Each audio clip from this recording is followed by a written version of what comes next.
Hello, everybody. Welcome back to IPL Sink or Swim or Sink. Bleh. 190. We are going to be coming at you live with this first this first set of games. But before we do so, hello everybody. My name is Carney here on the mic, and I am joined by someone I've never commentated with before, but I'm very excited. Hello, I am Stara. I'm very hyped for these sets today, and I think our first set is Xiphias versus Scurvy-bound. I am hyped for this. I think, if I'm not wrong, Xiphias does frequent lands, so they're a pretty well-established team. I don't know if Scurvy-bound is a established team or if they're just a pickup, but I do know for a fact that Xiphias is an established team. They do have, I think they have a sub, Silix, from Serves Up.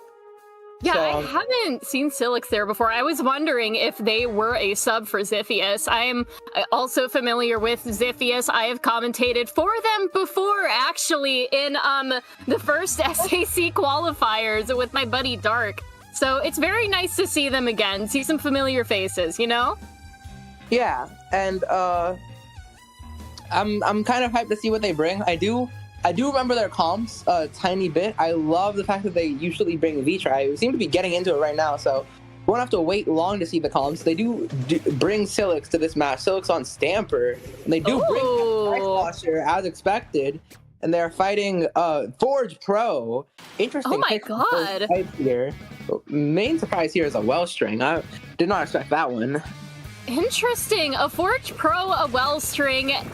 Like, they all walk into Hagglefish Market zones. Scurvy-bound is going to be taking the first cap here, as we are seeing from Nathan's perspective. Scurvy-bound has the sodas in their possession. They are going to be trying to push up, getting rid of Xiphias' control once again, and they're going to be ticking down that teeny tiny penalty point until they are just pushing forward. Xiphias going 3 down in the moment now, as we can see the rest of Scurvy-bound going up here, trying to get that lockout that everyone so desperately wants on Hagglefish Market. Yeah, they got all the way up onto the enemy team's canopy. They do get Booyah glitched, unfortunately, so they don't end up surviving that. But they still keep a solid hold up until this crab comes out to start pushing Xiphias back in.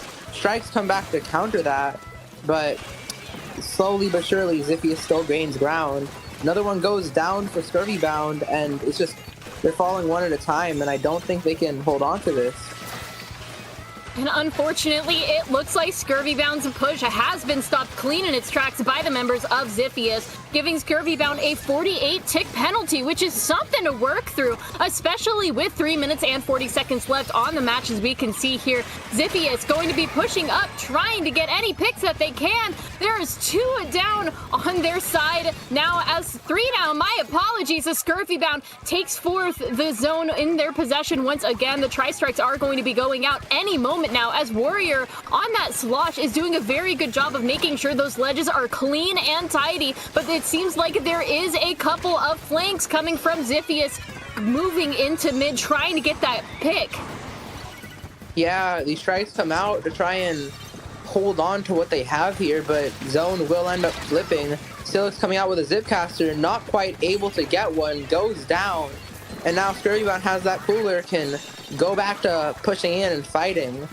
And they do end up taking back zone here, but not for very long. The crab comes out, and they're struggling to hold on.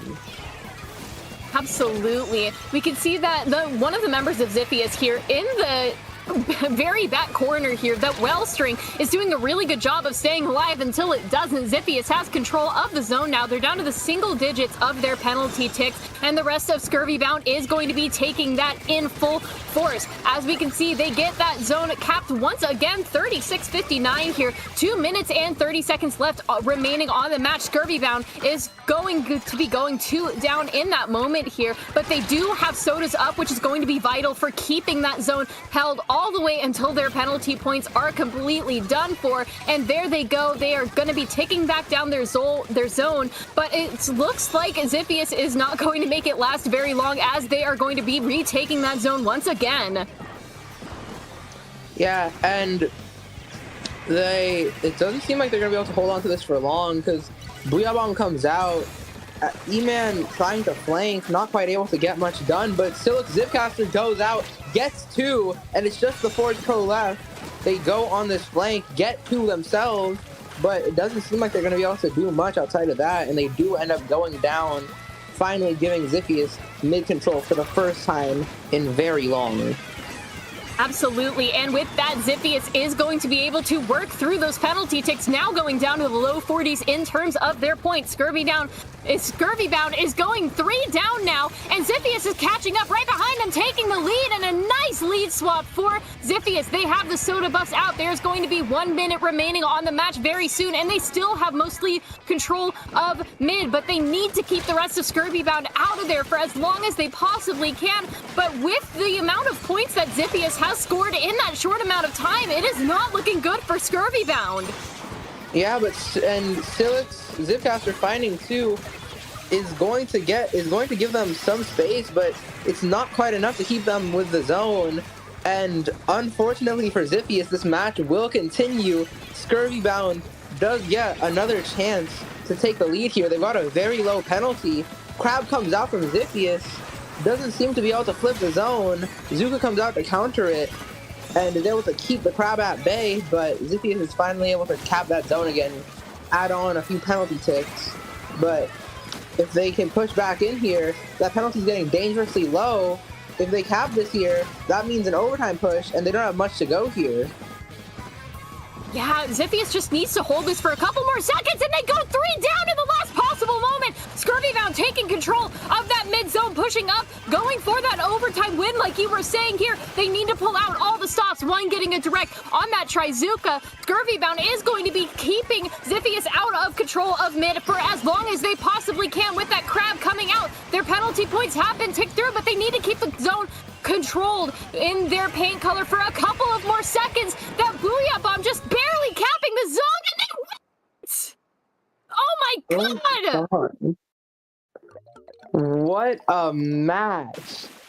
That Booyah Bomb just saving the game, barely able to hold on. They were able to neutralize it for a second at 14, but it wasn't enough, and that Booyah Bomb just sealed the deal there, because Silix was just caught in it, zip-cast it to the wrong spot, couldn't get out, and now Xiphias is hanging on by a thread here. Just one more match and they've lost the set.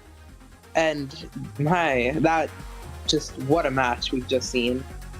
Oh my goodness, some incredible plays from Scurvy-bound at the last possible second of that match. Here, folks, we were seeing Xiphias just easily taking control of that zone in the mid-game, really holding it towards the very end, getting down to 11 ticks before they completely won. And unfortunately, them going 3 down in the last 10 seconds of that match meant that Scurvy-bound could easily just move forward with the rest of their team, build a strategy on the fly to keep Xiphias back in their spot. And that Booyah Bomb was really the clincher of the game there, because it capped the zone at the last possible second, meaning that just, oh my goodness, what an incredible overtime win from Scurvy-bound. Yeah, and I mean, I will say that Wellstring was like talking about going to the next match, though it is Rainmaker, which is better for Wellstring. I honestly, if I'm Xiphias, I'm unsure of my comp now, because that Wellstring was struggling to get much value there. That Tri-Slosher, though they could flank pretty well, they couldn't really keep paint up much, and it's like they really struggled with fighting this like more standard shooter focused edit comp that they fought. And it's like, do we stick the comp here? And I'm completely unsure what their answer is, but if I'm them, my answer is no. Yeah, no, if we are going on to Humpback Pump Track Rainmaker, which is like probably one of my favorite map mode combinations of all time. It's for the blasters, it's for the buckets, it's for the rollers, those AoE weapons that can flick over and like specifically over all of the ledges and the hills of Humpback Pump Track. Those are going to be absolutely vital here, and we are seeing that they are going to be sticking with that Wellstring, but they do bring out the Gray Zap, which is going to be a very interesting switch up. And on the other side of Scurvy-bound, we see that Forge as just turned into a pro, no Forge necessary for them with that Crab Tank. Yeah, and I do want to say that Xiphias finally brought out that well-known V-try, and it seems to have paid off for them immediately, as they're already going to be claiming the checkpoint here and moving up fast. They have that inkjet ready, they have that cooler ready, they pop both, and now they're moving up. Seems to give them a lot of space. Zuka comes out, but goes down just as fast. They push it all the way to 30, get a pick, find multiple. Oh, but the fall off trades. Oh, I've said it once before, and I'm going to say it again. Some people are born Rainmaker mains, and Xiphias is just showing how much prowess they have on this map mode, going all the way to 10 points before the first minute of this match is let up, but it seems like their push is going to be stopped in their tracks as they do end up going 2 down. Scurvy-bound is going to be taking the Rainmaker, and they are going for the lesser traveled road here, going directly over that wall into checkpoint. What an excellent strategy on their part. Instead of fighting through Xiphias in mid, they just decide, hey, let's go around, let's go over the less traveled road, and it worked really well for them because now they have the opportunity to reply to Xiphias's insane first-minute push here as they are starting to get those specials up. Unfortunately, they do end up going 3 down, which means the Rainmaker is back in Xiphias's court. Yeah, and now they got that hammer ready, gonna throw it, finds a pick. That's no crap for a while now, and that means they can start pushing again.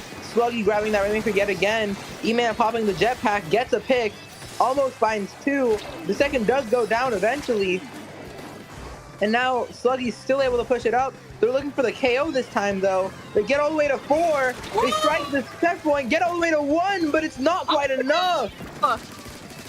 Oh my god, the 1 point meme! You hate to see it, especially when you are so close to victory. Scurvy-bound grabbing the Rainmaker in a last-ditch effort to get it off of their goal and out of their area as much as possible. But this means that Scurvy-bound does need to win this match in order to get... Oh my god, Muffin just... absolutely missing that jump there. Absolutely tragic. But like I was saying, Scurvy-bound needs to knock Xiphias out in order to win this game. It is insane how powerful Xiphias has been during this match, and Scurvy-bound is going to be popping that crab, protecting the Rainmaker with their life, but it is just not enough as that crab gets broken and makes a narrow escape as it's 2 down on either side now. Yeah, but if I'm in this position, this 2v2 doesn't seem favorable. I'm not trying to fight this because there's a bucket on Humpback, there's a Wellstring on Humpback. Those are weapons that much better fight here than I do. So I'm just backing off, and as we see, they do end up backing off. They end up just losing more numbers slowly because, I mean, the comp is just better for Xiphias here.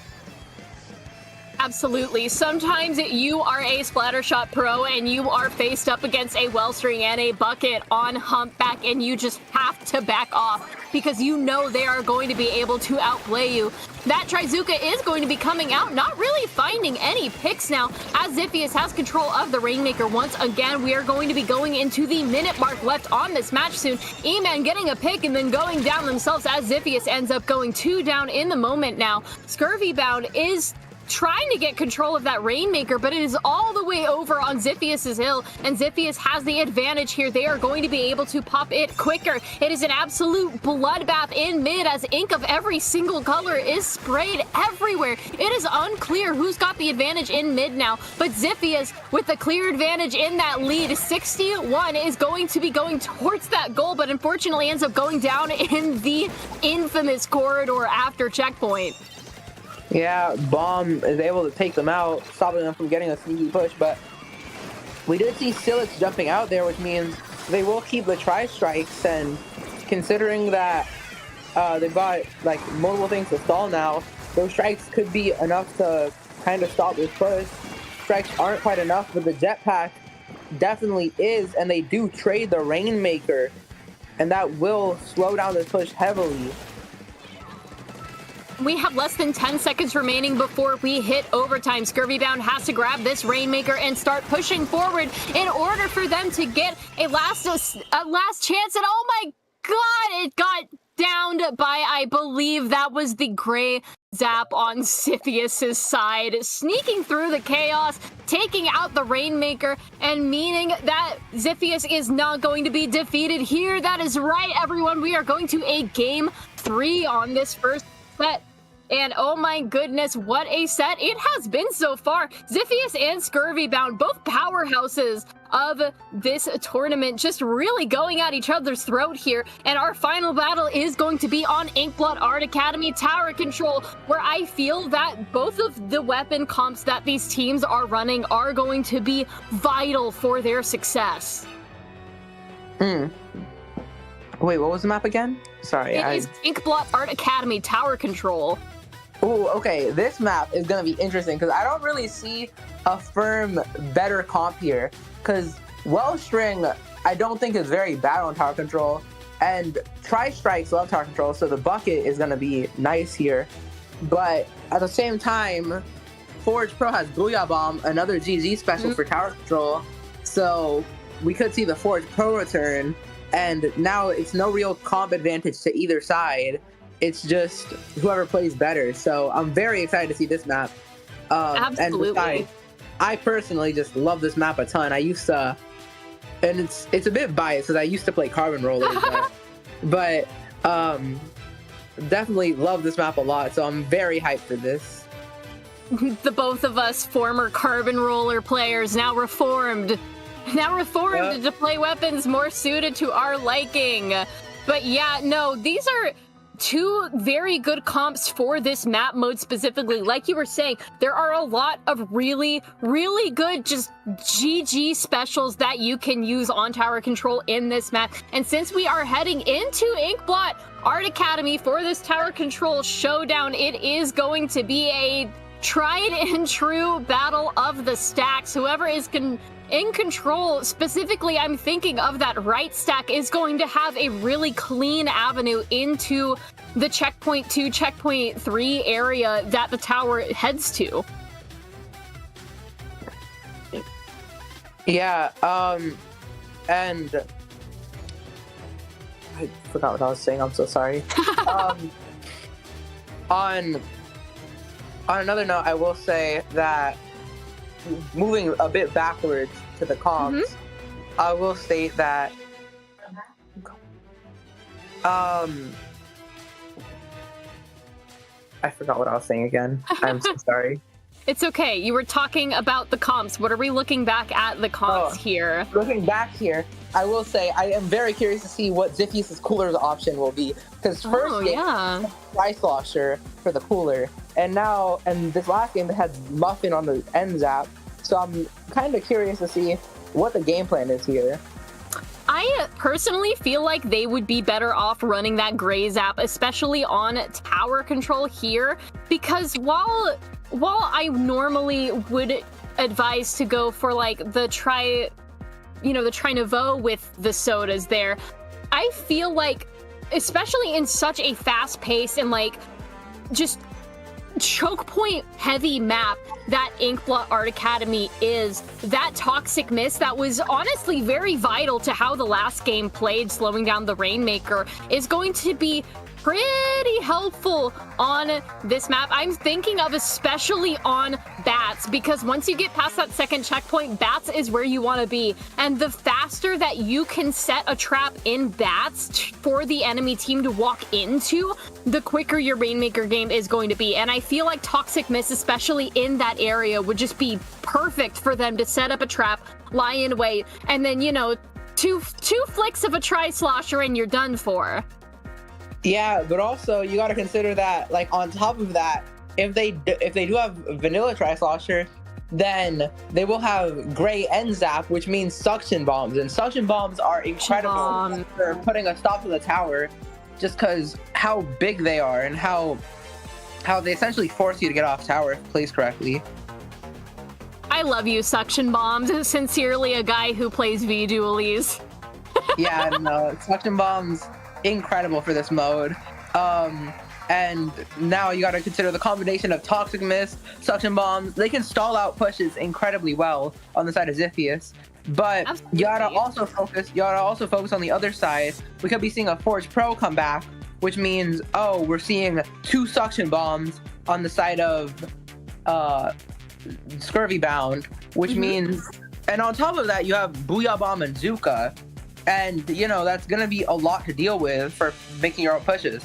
So, Absolutely.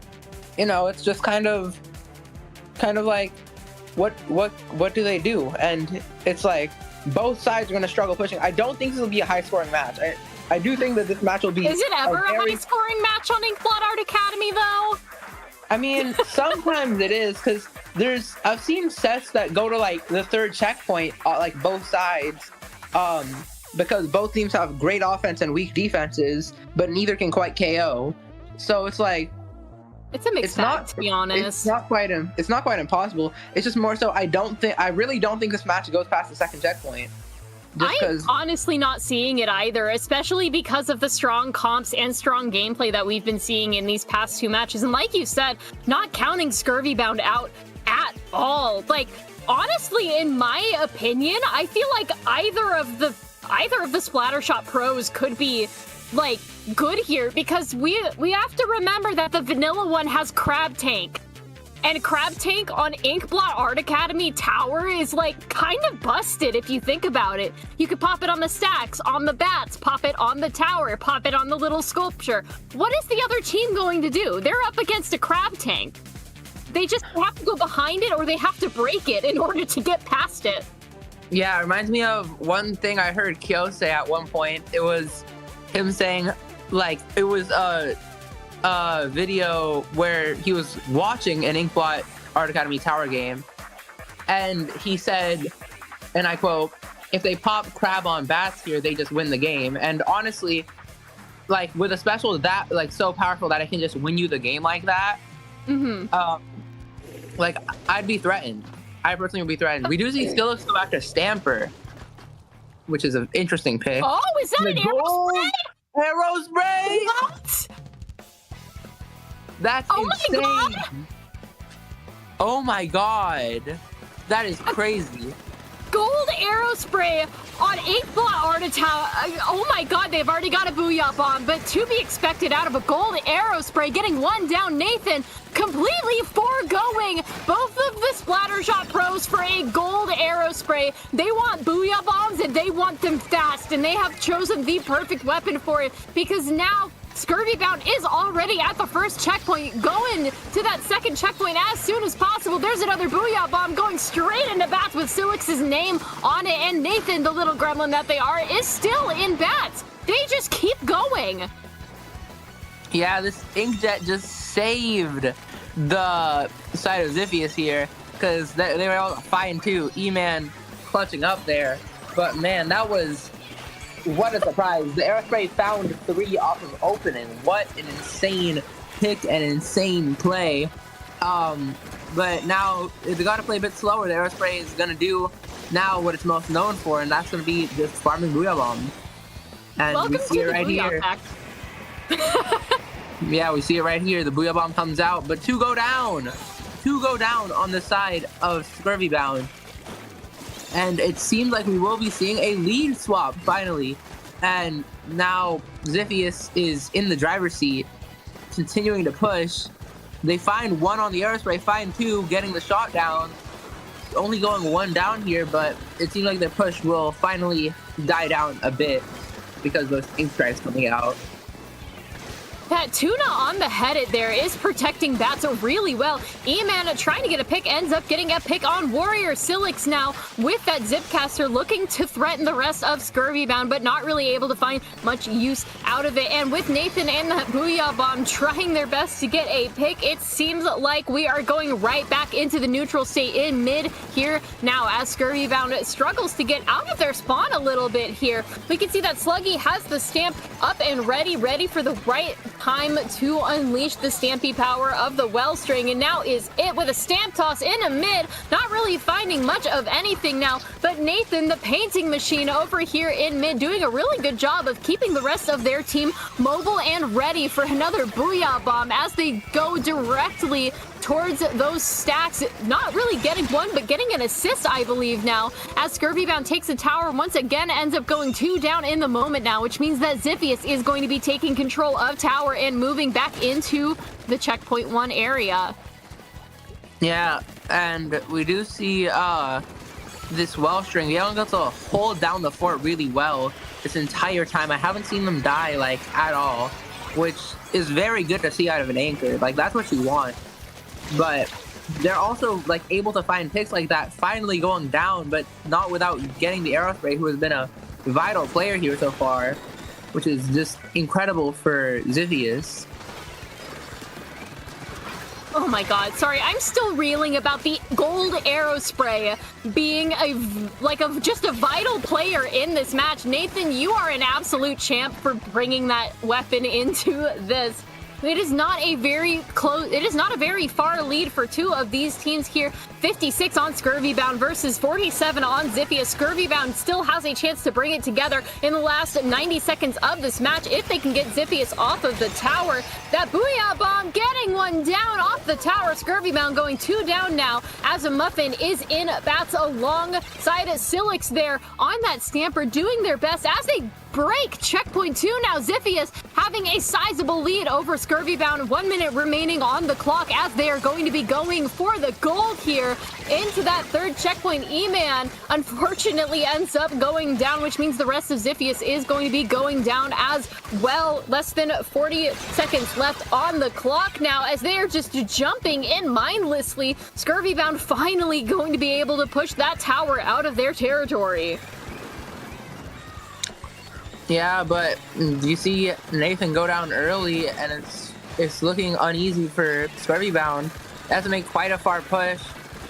Still trying to clear out space. They don't have either stack fully controlled by them. Halo trying to take this left stack here. Doesn't seem like they're able to. The Tri-Swasher on top of them. They do go down. The Tri-Swasher not able to find 2 though, and they finally get control of the stack. And it's looking like it's going to be a rough area for Scurvy-bound because unfortunately, Xiphias being able to tap that tower last second means no overtime win for them like in the first match, which means that Xiphias is going to be taking home this set. Honestly, what incredible games for both of these teams here. I was really not expecting to see them bring out the gold Aerospray. Oh my god. Yeah, and it's crazy to me that it worked. Like, it was an incredible player in the game, right? That's the shocker. That's the real shocker here. Like that gold Aerospray was like what really counted. But it just, what's even crazier is that Xiphias, they somehow seemed prepared for that pick. Yeah, I don't know how they could have predicted a gold Aerospray, but they really did seem like they had pulled out all the stops. Really a very good win on their part, to be honest with you. They knew what was up the moment they saw that gold Aerospray, and they were like, all right, guys, we know how to deal with this. We just got to keep him dead. Yeah, and they were able to do so just perfectly. Like, it's crazy to me. Oh my goodness, what a set. Oh my god. And we are not completely done with that yet, as we are going to be going into our second set of the game. Let us see who we got here. What? Stinkblot Fart A-shat-emy versus tinyurl.com/Delta today. I no longer wish to commentate tournaments ever again. Oh my god! Hold on. Oh, okay. All right. This might be the single worst pickup name I've ever had to say. It's okay. We can just call them Stinkblot. Stinkblot. That's all I'm gonna say. I'm not reading out the whole thing. And then we have, and then I'm just gonna call the other team Deltarune today. Deltarune today. And if I'm not wrong, we do see on Deltarune today, we see some members of Insomniac Central, which is really nice to see. Is that Wings? Solid team. Wings, Tenor, both from Insomniac Central there. Tenor, if I'm not wrong, being the tent main, Wings being the bow main. And then Color, a pretty known mid-level player. And then Gavman from 8K Ping, pretty old team. So that's really cool to see. And then Stinkblot I hate that. Just say Stinkblot, it's fine. I can't take. The problem is that I can't take it seriously. Like I want to laugh every time I see it. Stinkblot with these players who I actually don't have too much knowledge on. I don't know if that's the IV I'm thinking of, but that might be a roller main on the side of Stinkblot. I'm not sure though. So that's gonna be interesting to see. Especially interesting considering looking at these map modes here. We've got some pretty roller unfriendly maps if you want my honest opinion, but we do see Mahi Splat Zones, which if you know me is my favorite map of like all time. I am a Mahi truther. It is honestly just one of those maps where I have so much fun like playing on it. But we are also followed by Tower Control on Undertow Spillway, which is... It's sure a map, but enough about that. Let's get right into Mahi Zones, my beloved, my goat, my map mode of all time. And we see a Nautilus on the side of Tiny URL. I don't even think that's the craziest pick. We do see a Stringer, which I know it's what Wings is known for, but no matter what, that still is a crazy pick. And we see Coolerless coming out from both sides, which is shocking to me. Yeah, Coolerless and a double sword, I want to point out, on Stinkblot here, as they are running double sword and an E-leader, which is such a team to play around. One of the team comps of all time. Yeah. Okay, so I was incorrect. This is not the IV I'm thinking of. Okay. But this is very cool to see. We do end up seeing Deltoon today take first first hold of this game, and Tenor does end up crossing onto Stinkblot's plat, and just taking so much space there, forcing them to retake from this left side here. And no! Never Lucky dropping that water. Oh, Never Lucky on stream dropping into the water of Mahi. You've got to have one in every single game. And Never Lucky, I am so sorry that it was you. Tiny URL is in the lead now, 28 points to Stinkblot's 84, as we are going into the last 20 points of this game. 2 down on Stinkblot, 2 down on Tiny URL now. We are going to be trying to paint the zone as fast as humanly possible to keep Tiny URL from taking that decisive victory, and it seems like Stinkblot is trying their best to get that paint on the ground, really unable to do so, which means that Tiny URL is going to be knocking out Stinkblot Fart Academy in the first game here of the set. Oh my god. Wow, that's really, really something there. We saw, I will say, something I really liked about that game was seeing Tenor take space on the enemy team's plat. And so by that, they were forced to retake through the left side. And because of that, well, for one, that was a lot of space that Deltarune today could clear, like completely clear. And for a second thing is that it forced them into uncomfortable spots, which meant, which was a factor in why Never Lucky ended up dropping into that water. Oh my god. Sorry, the Tenor Tentabrella is a force to be reckoned with. You do not want to have that tent, like, on your platform, just being there menacingly, because, like you said, Stinkblot had to go the other way, and the other way, when you are so close to losing a game, is not some place that you want to be. It's just, oh my, it's honestly just so sad. I'm still thinking about the unlucky guy falling into the water. Poor sap. Yeah, very, very tragic death there. Hopefully they can fix it on this next map, because there's not as much places to fall into. If I'm not wrong, it's Tower Control, Undertow, Spillway, which is a very interesting map. I think that was a really fun, I will say it's a really underrated and fun map, though. I think it's overhated. That's all I'm gonna say. Yeah, I'm a little bit torn between sides on the Undertow hate versus not hate.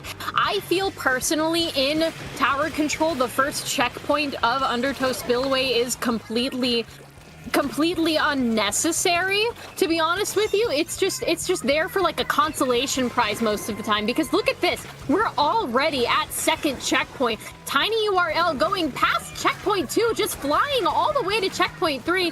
If you know Undertow Spillway, then you know it is one of the avalanchiest maps of all time, because Stinkblot is just completely unable to get any sort of purchase on here until Tiny URL wipes out at checkpoint 3. Oh my god! What a push! They were able to get that all the way down to essentially nothing. Now they've got nothing more to push through, and we do end up seeing. I will say I'm a bit surprised by the weapon picks. I never even commented. We see this Carbon go in, not quite able to get much done, but still interesting to see it come out in the first place. Especially after the paint issues of last match. Absolutely. Like, if you're having paint issues, I feel like Carbon Roller is not something that you are going to be wanting to bring on this map specifically. Like, yes, there are a lot of places where you can hide, where you can go in this sort of thing, but it's just like Carbon is not the place you want to be if you're out on paint and down on your luck. Tiny URL's Nautilus here color is going to be unfortunately going down on that U-bend, as they end up going down. The powerhouses of the Nautilus and that tent are going to be sent all the way back to spawn for respawning time. And as Gabman here is going to be pushing forward with that splash, keeping the push semi-alive at least here, painting for that crab so they can pop it on the tower as soon as possible. Hopefully, I do really want to see a crab on tower at least once during these sets that I commentate. That is what I look for as a tried and true crab main.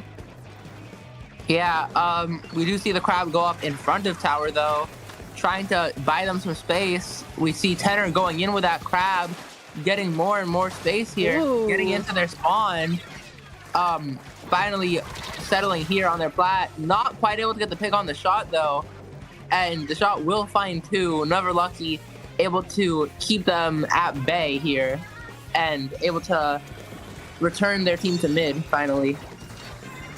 Ivy is going to be on the tower now with that E-leader, trying their best to keep the rest of Tiny URL at bay as they are finally... Stinkblot is past checkpoint 1 after 3 grueling minutes of tower control on this map. 2 going down on Stinkblot, 1 going down on Tiny URL, as that Carbon unfortunately falls as well. It is not looking good for the push of Stinkblot farts here, as Wings here, the tried and true bow main with those lasers, going to be going out, trying to find any sort of picks or disruption that they can here. Going in on the tower, just really holding their own in mid. Yeah, and we do see Tenors fighting the sword. Very, very brave fight to take considering Ten's history with swords, but they're able to get away with it, and they pop the Zuka, finding another. Will they be able to KO here? Carbon dives tower, sword dives tower, but it doesn't seem like it'll be enough to stop it at 1, but they're able to get the KO, and that'll be the set. Tiny URL just absolutely steamrolling Stinkblot in that second match. What an excellent set from both of these teams here, but just, oh my god, this synergy with the crab and the tent? Peak, just absolute, oh my god. Like, they're like unlocked something in my brain. Like, why didn't I think of that? I can use the crab to carve the way for the tent umbrella to be up where it needs to be in everyone's business, causing like chaos. Yeah, and I will say I do like, again, I love to highlight tent gameplay because this weapon's very interesting to me. I love how Tenor was able to invade the spawn of Stinkblot so many times. It's just was just like they're able to take so much space, force Stinkblot to one side, and able to just get away with so much there by just existing in that area. Absolutely. Just, oh, wow. Wow, I love Tentabrella. I could never play it. Shout out to literally everyone who mains Tentabrella. It feels like literal torture for me to play it. So you guys are really the true, like, strongest soldiers of Splatoon. Kudos. Yeah, I don't know a single tent main that doesn't dislike this game in some way, with all due respect. I don't think they're big fans of this game because of how this game has done their weapon. But, actually that's a lie. I know one, Infa. But outside of that, I don't know a single tent main that likes this game in most capacities. So it's like, shout out to you. I hope you find a way to enjoy this game someday. Oh my god, and as we're reminiscing on the tents and the tents to be, it is time already for the next match. We are going to be going straight into it, non-stop. Block 1, swim or sink here. We are going Remix against Sigma Twilight Birds. Our first stage is going to be on Mako Mart Splat Zones. If you love games about stacks, oh boy, does Mako Mart have it for you. Yeah. And I will say I'm a little interested to see the teams here. I have heard legends about RRRemix. I don't know, I haven't seen much of their gameplay, but I have heard about them quite a bit. And then I've heard about a few of the members on Sigma Twilight Birds. I'm just gonna call them Birds. I know Ninja, very, very solid sword player, if I'm not wrong. And then I've heard of Chicken. I don't know what they play, but outside of that, I don't really have much knowledge on the side of Birds, or actually I don't really have much knowledge on either side. But I'm very excited to see what they do because I'd like to know more about these people I've heard so much about. Absolutely. It's going to be really, really nice to see their gameplay and how both of these teams work. And like I said, our first game is going to be on Splat Zone's Mako Mart. Again, if you thought Inkblot was bad when it came to the stack game, y'all aren't ready for Mako Mart because it literally is all about the stacks, especially on Splat Zones, because the zone is situated perfectly in between those two sweet spot stacks. You want to have both of them at the same time, and because Mako Mart is such a short map, if you have a long-range weapon, you can just sit on the right stack and shoot into basically the enemy's spawn if you really want to. Like, it's right there. Yeah, it's something that a lot of pencil and leader players love to do there. It's and it's just like a fun thing about this map is that, and continuing on about what you said about the stacks, a fun thing about this map is that you literally cannot push or recap zone. Well, you can technically recap zone without stack control with like things like slider cheese and strike cheese, but you cannot get a hold without control of both stacks. You need to have control of both stacks to have a consistent hold, or else you literally cannot keep a hold of the zone. And welcome to the stack zone. You must control the stacks the entire game or you lose. Yeah, and it's like interesting to see how some teams play about that, because some teams want to hold space exactly at the stacks and just make sure the other team doesn't get in. But some teams like to hold space way further up than that and make sure it's harder to get in by just making it so that they're further away instead of making it so that there's more protection on the stack. Like for example, that right flank on Mako Mart, like keeping you very far. Oh, the one that's right behind the stack, right behind right stack? Yeah, like if you go past right stack. Yeah. That flank, that's a very, very well-known way to like way past the stack. Oh, is that a blob lobber I see in the year of our Lord 2025? Oh my god. Bug Slap, you have my instantaneous respect for that one because Bloblobbers are literally so much fun to play. Speaking of Bloblobbers, really great choice, especially for Splat Zones. You can really easily get that ink into the zone as soon as humanly possible. Remix now is going to be trying to move forward into zone, trying to cap the zone actually, but Birds is going to be taking control of it, going onto that stack, trying to get that coveted stack control we all know and love. Chicken is going to be playing I believe the V-Splash, if I saw that correctly. They have the crab ready to roll as soon as they can, but Birds is in control of both of those stacks. Like you were saying, very vital for these sorts of things. Yeah, but this hammer coming out from Lagoon might be able to solve them. Not quite. Oh my god, I just noticed that Remix has double backline. They have a Jet and a Bloblobber, so they're going to struggle a lot with aggression and pushing in. But not if they get picks from Birds diving themselves, because the Jet just found 2 whole picks, and it seems like kind of third. Looking at that Tetra is not quite able to do it, but able to get a bit more hold in mid, getting left stack. The roller's trying to push for more, but not quite able to. And we're just stuck at this standstill in the zone.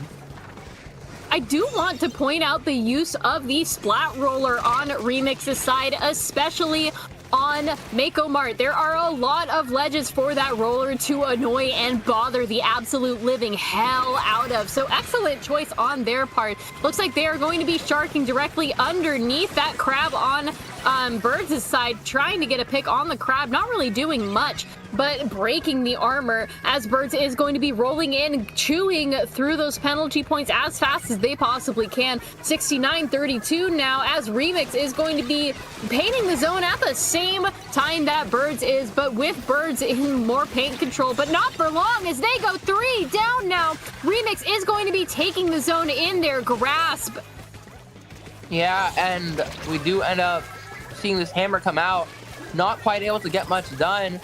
And it seems like Birds are going to be able to take a bit more hold in the zone here. Getting left stack finally. Trying to pick off this roller, not quite able to do it. Getting lost with those whales. And the brush dropping and finding a pick, finding 2. But Birds are able to finally recap the zone and give them a few more penalty points.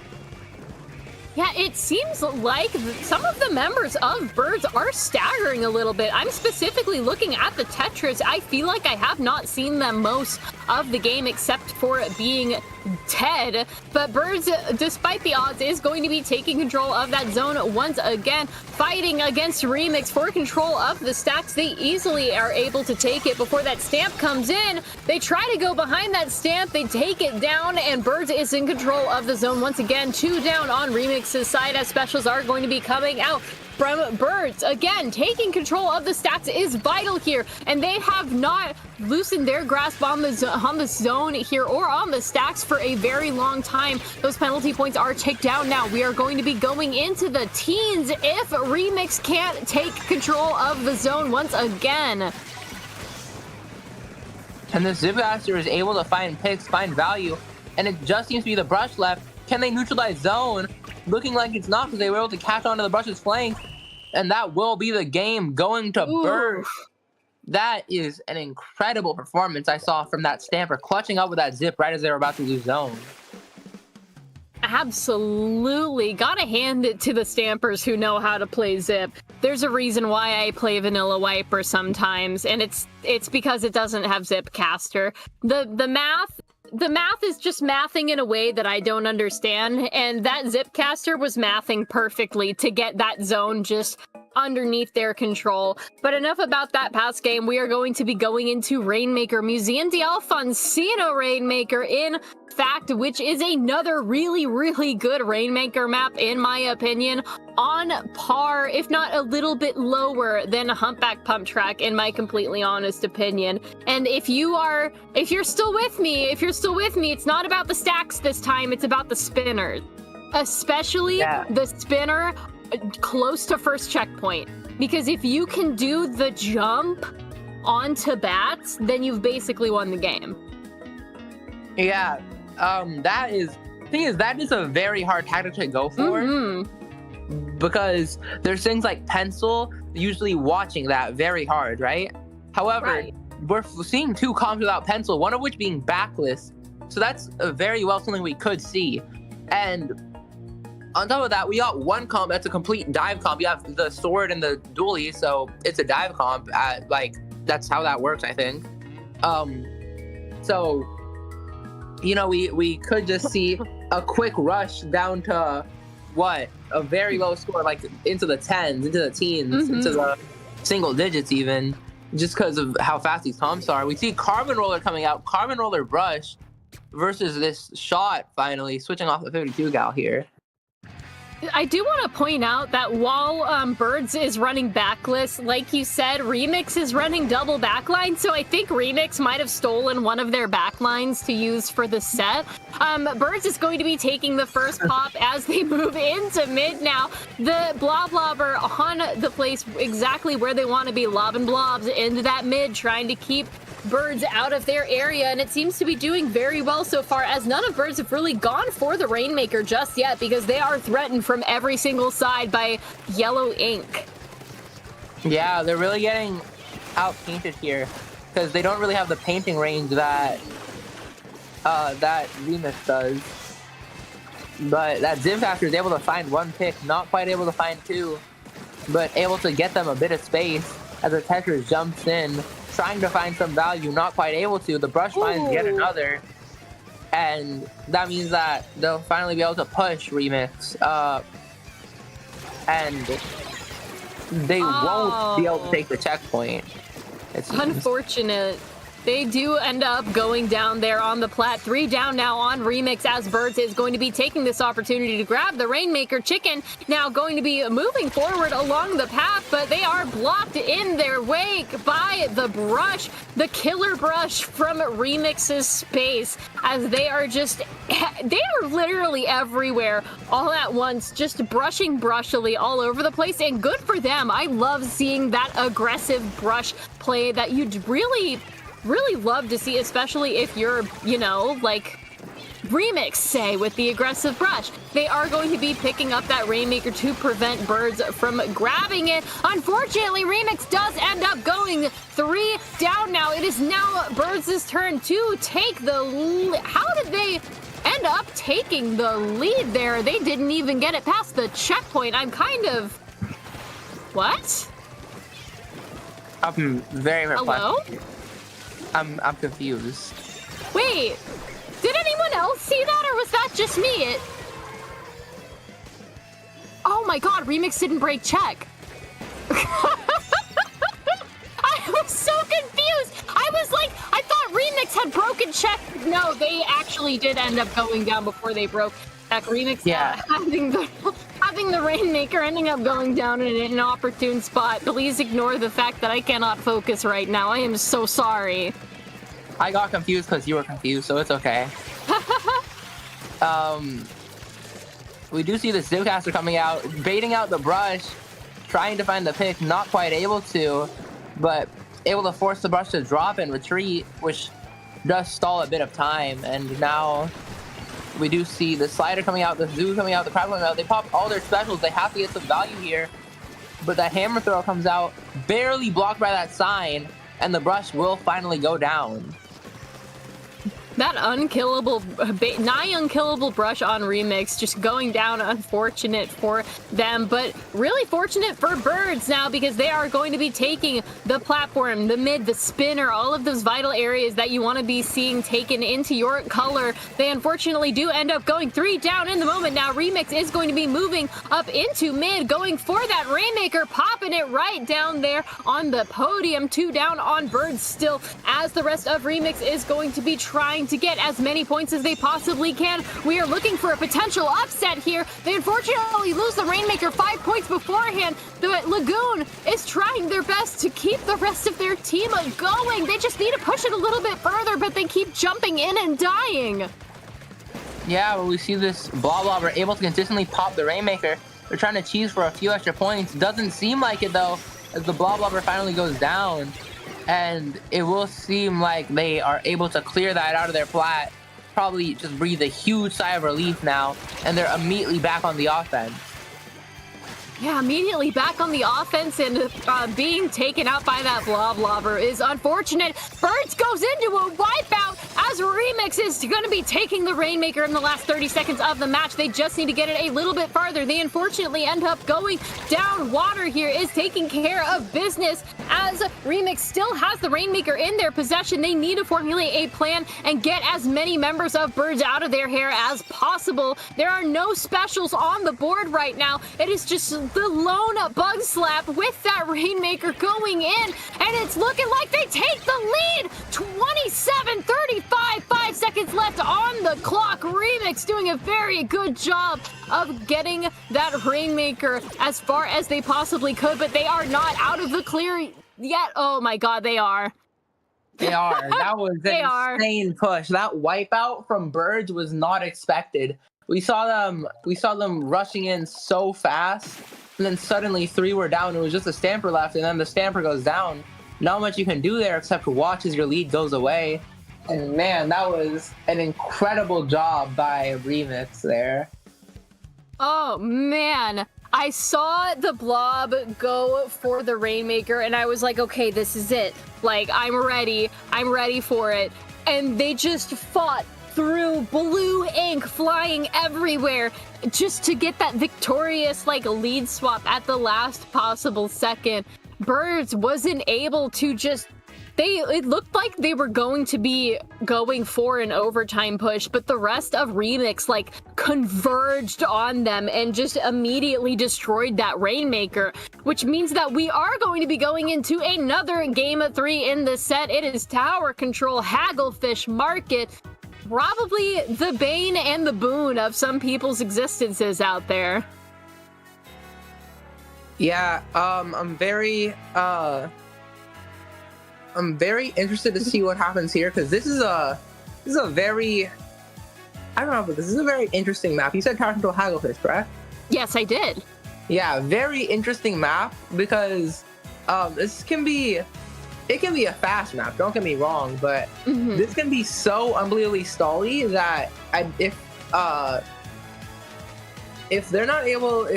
Birds aren't able to get value very quickly, I don't think they're going to be able to do much the entire game, because Birds are fighting a stally comp, and now if you let them get a lead, you're going to have to fight extremely slowly, and you're a fast comp, but you're fighting on a slow mode.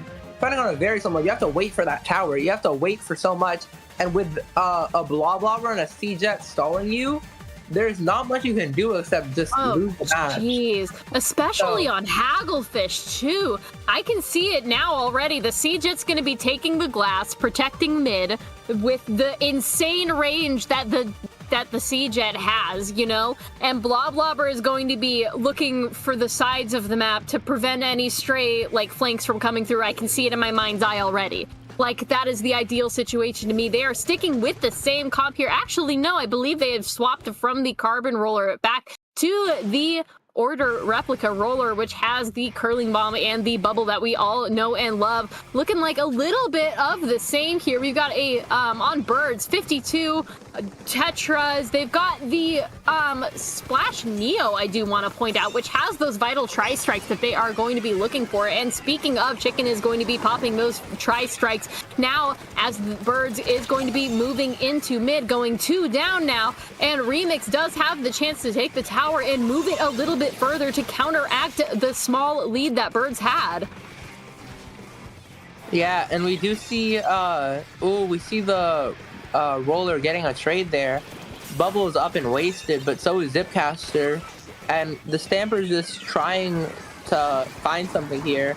So is the Gal. Gal goes down though. Flash Launcher comes in, not able to find it. Rush's Shark is able to get a lot of value here, and now another one goes down to it. And there's just a Stamper left, and now with just Ninja in the back and 3 up front for Remix, there's not much you can do. Ninja goes down, Chicken trying to push in, Chicken goes down, and Lagoon is just finding so much value here. Absolutely. I would not have expected Lagoon to be taking the stamp brush, but they are doing a really good job of keeping that mid line, that action line of the tower clear as much as they possibly can. Stays here on the roller looking for picks, crushes the Tetras to death. They are already past checkpoint 1, and we are getting into the scary part of Hagglefish. Market Tower control, the dreaded canopy area through checkpoint 2. It is a very, very defensible point, and Birds is really, really looking good on their defense thus far. Unfortunately, they do end up going 2 down, as the roller is going to be taking that canopy area for themselves, which is going to be absolutely vital for their push going forward. Yeah, and we do see the start of this stall fest that I was talking about, where the C-Jet just gets to sit far back and fight from ages away, and the Stamper is trying to do something about it, but they really can't. They can't. They've got a roller and a brush to shark out and protect them, and then they have nothing for that distance except for a slider able to pick off the C-Jet finally. But now they have nothing for the bubble, and again, it's just where things get really hard for Birds, because it's really difficult to deal with a stalled comp like this with 2 weapons to shark you out like a brush and a roller. Yeah, and speaking of that brush, they are just going absolutely insane on Birds here. I've seen Lagoon kill like 7 people this entire game, and it's not even like we are just now reaching that 2 minutes point of the match. 2 down on Remix, 1 down on Birds, as Birds is going to be trying to take that tower a little bit further than they should have. But like you said, Remix has a really, really rock solid defense here. They are not going to let those checkpoints fall very easily. 3 down going on Birds, as Remix is going to be taking neutral back into their hands. That roller looks like it's going to be painting up a little bit for that bubble. I'm wondering if they're going to be saving that bubble for the very last so they can get that GG bubble on the tower. Yeah, and we do see these skirmishes going on the sides. Trade 1 for 1 on one side, and the hammer comes out on the other because they got so distracted up on that one side. Able to trade again. And this bunch of trades seems to be finally something good for Birds here, as they're able to push up. They don't quite see the roller, but now they do, forcing them to jump out. And now it's finally a push for the side of Birds. Yeah, and like I was saying before, they are going to be going into that infamous second checkpoint on Hagglefish, where they need to take the canopy first in order to take out the rest of Remix. That stamp is going to be coming out. They're really not finding much here, as we are... Oh my god, the lead switch from Birds! 30 seconds left on the match. They are past checkpoint 2, easily able... Well, not easily, but they are really, really going hard against Remix now, taking that tower all the way almost to 3rd checkpoint. Are they looking for a knockout? They seem to be going all the way to 17, seeming to finally retreat for the sake of their lives, but going back in with a slider, trying to find that pick. Not quite able to find any pick here, but now we're forcing them to push in, and Birds are in a very, very advantageous spot. With the Stamper in behind here, they have to look both ways. Strikes come out, and that will be it. You hate to see the GG strikes winning, but Remix unfortunately lost that battle fair and square. They were doing really well in the beginning there, and I was hopeful, I was rooting for them. And then all of a sudden, here comes Birds, just really, really lucky and really good consistent plays the entire time, just yoinking the tower, and they were like, okay, we're gonna push this to first check, and then we're going to take the canopy. You know, like I said, you should take the canopy so you can stall out the other team in their spawn. They stall out the other team in their spawn. Birds is now past checkpoint 2, and Remix is like, oh my god, now we've lost the lead, now we've lost the set. What a comeback, oh my god. Yeah, insane stuff here. Oh, man. You love to see good teams playing good games like that. That was absolutely insane. It was, again, it was not looking good for Birds. They were on the back foot most of the match, and then something clicked right at the 2-minute mark. And they were like, all right, guys, we're going to lock in right now, and we're going to finish this set on our own terms. And then they push the checkpoint all the way to they pushed the tower all the way to checkpoint 3, basically. And they were like, all right, we won. But, oh my God. Wow. Yeah, and finally, with that win, we will end up wrapping up groups, and we will be back to for Top Cut. So stay tuned.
Hello, Twitch. Welcome back to Swimmer Sync Top Cut, the moment that you have all been waiting for. We've got two excellent teams on the chopping block right now. Facade versus Nothing Ever Happened. Yeah, and if I'm not wrong, Nothing Ever Happens is just renamed Lego Fortnite. So we are watching a very well-known Div 1 team, made playoffs, if I'm not wrong, this past Luigi season. And we are watching Facade, who is Div X team, with Kool-Ace, Splat, Tickle, Xnor, Bandy, and Terra. So I'm very, very interested to see what they bring here. If I'm not wrong, Terra hasn't played a single game yet, so I'm not sure if they bring Terra, but very talented, like, top-level squeezer here. But for players that have played on Facade, you have Kool-Ace, who's a 96 player, the two emojis on screen. That's Kool-Ace. And then you have, like, Splat, a very well-known support who's in +2. You have Tickle, a very well-known sword player who's in +2, very talented. That's the one emoji on screen. And then you have Xnor, very talented +2 pencil and edit player. And then Bandy, who I'm not as familiar with, but they're a retired player seemingly coming back, which is very cool. Very cool to see. They've got some history in the game. And on the other side, we do have Lego Fortnite, as I've already mentioned.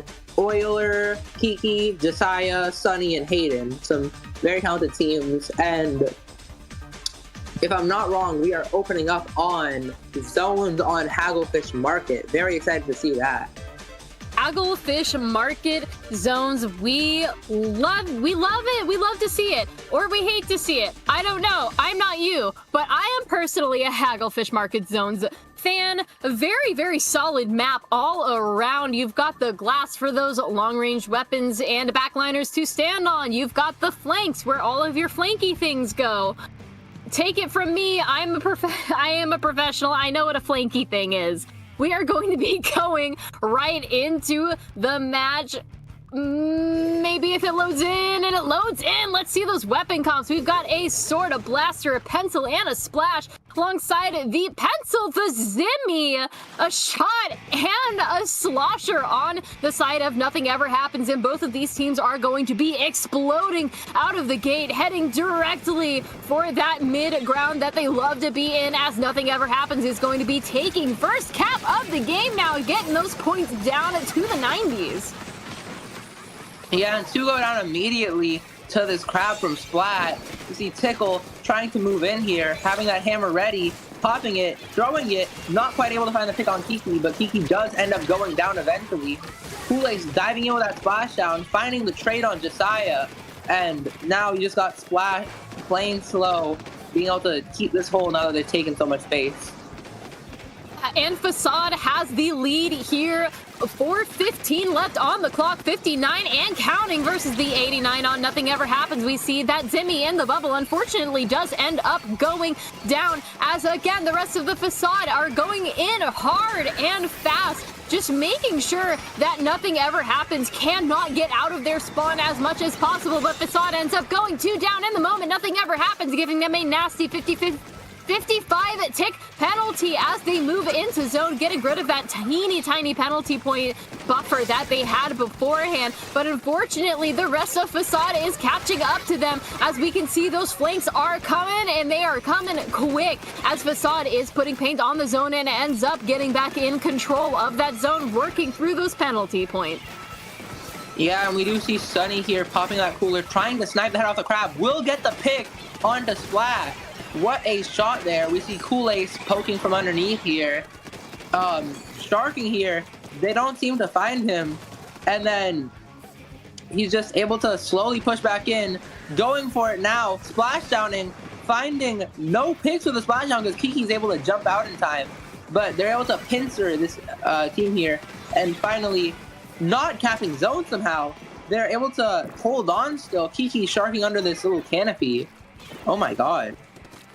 Got Kiki in a precarious spot under glass here, trying to get a pick. Unfortunately, nothing ever happens. Ends up going 3 down as Facade takes control of the zone. Once again, they are going to be giving Nothing Ever Happens a 36-tick penalty point buffer to work through in the coming minutes if they can retake that zone. Flower going in, getting double on the triple splashdown. 2 down on Nothing Ever Happens as that stamp goes in. Tickle looking for a pick, not really finding much. Throws the stamp, misses unfortunately, but they are not done yet as they get another pick, looking for a second. Unfortunately, does not end up happening as the rest of Nothing Ever Happens is going to be respawning with specials in tow. We see 1 direct down from a Trizuka, 2 from a Trizuka as they go into the zone, capping it, giving them a 46-tick penalty with 15 points left on their side to go before they win. Nothing Ever Happens ends up pushing forward past the zone into their spawn.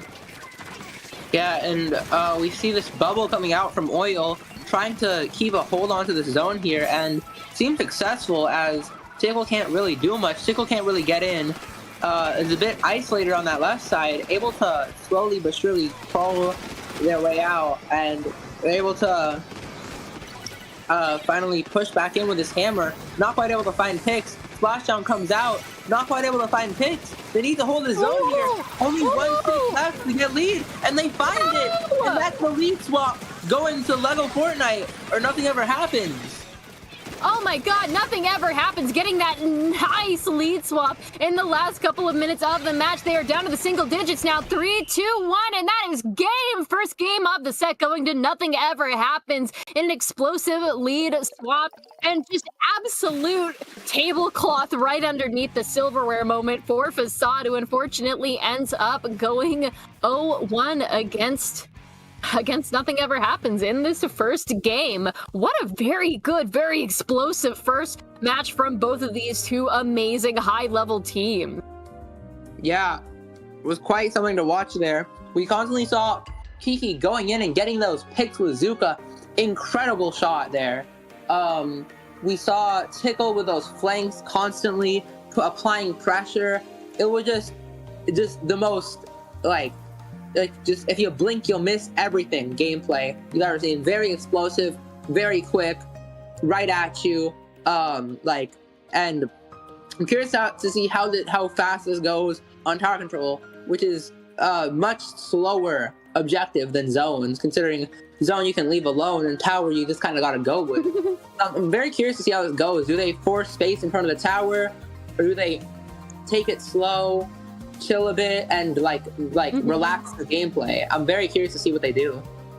And y'all know my opinions on Undertow Spillway tower control. I feel like the first checkpoint is irrelevant and just a consolation prize for whoever team decides to get out of mid first. But again, like you said, Undertow Spillway, we are slowing it down quite a lot, especially considering the action line of the tower on Undertow. It is either going to be the quickest tower control map you have ever seen, or just a checkpoint fight to the death over checkpoint 2 to see which one gets closer to that second checkpoint than the other team. And it could honestly go either way. Two very high-level teams who appear to know how to play around each other quite well.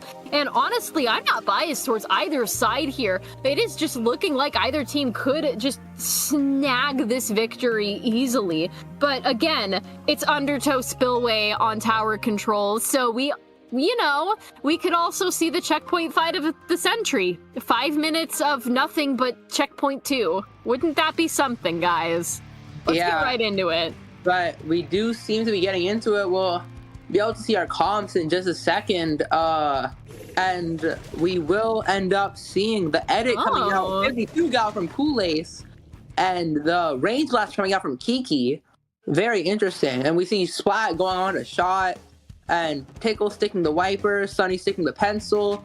Very interesting to see pencil versus edit here, because edit is now considered the better weapon, but pencil still got a very advantageous matchup into it. So curious to see how this goes. Absolutely, and with 2 down going on Nothing Ever Happens, the sodas are out on Facade. Xnor now on the tower as a head. It should be dancing around those pencil shots expertly as we are going past that first checkpoint, getting a pick on that. I I believe that was the slosher on Nothing Ever Happens. What a great pick from Xnor now. Has to be forced off the tower by those tri-strikes, but they are still going to be trying to go for that tower as the second set of tri-strikes does end up going down. And it's not looking good for the members of Facade as their lead is starting to, or their push is starting to dwindle just a little bit, but they are already at checkpoint 2. Somehow, through all of the blue ink, they persevere and push forward. Yeah, and we do see the Zuka popping out from Splat here. Not quite able to find a pick. Xnor just sticking in here, just staying on that tower. Finally forced off by the strikes, and they do have the cooler coming out, so we got another wave of aggression here. And Kool-Aid's able to find 2 picks before even getting that cooler. Now they're able to push their way into the spawn here. Tickle popping the hammer to try and go in. Gets one with the hammer throw. 2 go down total. And now it's just Josiah and Sunny left to defend this. Yeah, and it seems like we're already past checkpoint 3. Facade here is doing a very good job of keeping that tower momentum going, but with the rest of their members separated and surrounded by Nothing Ever Happens, it is seeming like that tower is going to be moving back. Getting a really good pick on that Trizuka. The map is real, and those shots were fire. 002, you are doing a great job on that Trizuka there as we are going right back onto the tower. Facade, just like nothing ever happened, as Nothing Ever Happens ends up back on the back foot once again. They have not even gotten a checkpoint pop because Facade has just been all over them. Yeah, and we do see Kiki trying to go in, not quite able to find a pick there. Ooh. It is looking like a very neutral game here. As well, I say a very neutral game right here. I mean right now, as Nothing Ever Happens is still unfortunately on the back foot now. End up going 2 down once again as Facade is going to be taking out all of the specials in their disposal, looking for picks, not really finding anything. Tickle is going to be sharking on the ledge line here as the rest of Facade is trying to push that tower once again into the goal, which seems like it's going to be harder than it sounds on paper here, because Kiki with that blaster is doing a really good job of just juking the rest of Facade around. Yeah, and we do see Xnor getting back on this tower, trying to find a little bit of a hold here. Does seem like Messiah will be able to force people out here with these strikes. Not quite. Oh, does end up finding a pick with that. They're able to push back in now. Lego Fortnite trying to find their way back in here. Kiki fighting solo there. Josiah coming in to help, but nothing happens here. No picks happen here. But it's just trading space back and forth.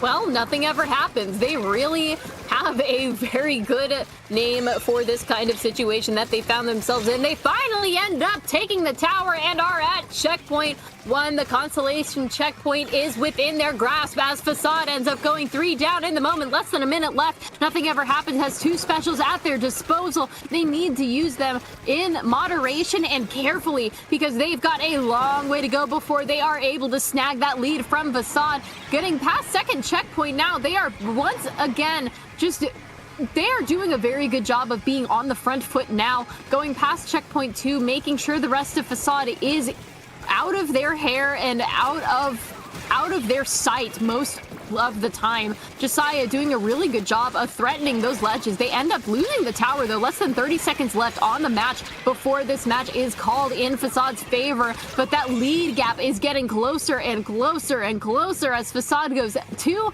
down. Less than 10 seconds remain on the match. They are going to be taking that tower back to neutral for the fight of a lifetime in mid. Yeah, and we do see Xnor picking up a pick there. 3 go down though. Whoa! It's just Oil left. He has to fight a 2v1. Finds both picks. And now they're able to get this push in. They're taking down the timer, and they're able to get more and more. Oh, they've just got to stay on the tower for as long as possible. They've got a tower dance. Make sure the rest of the members up, and they wipe out. No! No! Oh, That was my God. crazy. I'm still I'm still processing the 2v1 that Oil did, but that wipeout was insane. Yo! A wipeout playing into a wipeout during that overtime push. Now both of these teams are tied up. This Splat Zones on Mahi Mahi Resort game is going to be the tiebreaker here. And what a game from Facade! They managed to get enough points in their system and recover at the very end to prevent the dreaded overtime win from Nothing Ever Happens. Oh my god! Yeah, but honestly, I do think that this last map, Zones Mahi Mahi Resort, it's a bit back in Lego Fortnite's favor because, I mean, you gotta note that, like, they had double strike there. They had 6 ink strikes on Undertow Spillway, and now it's zones. They can cap zones so easily with that. And even if they go back to Zinc Mini Spotling, they still have a bubble, which is very, very strong on this map. And so the power of their comms cannot be understated here. And I do believe that they have a solid advantage here.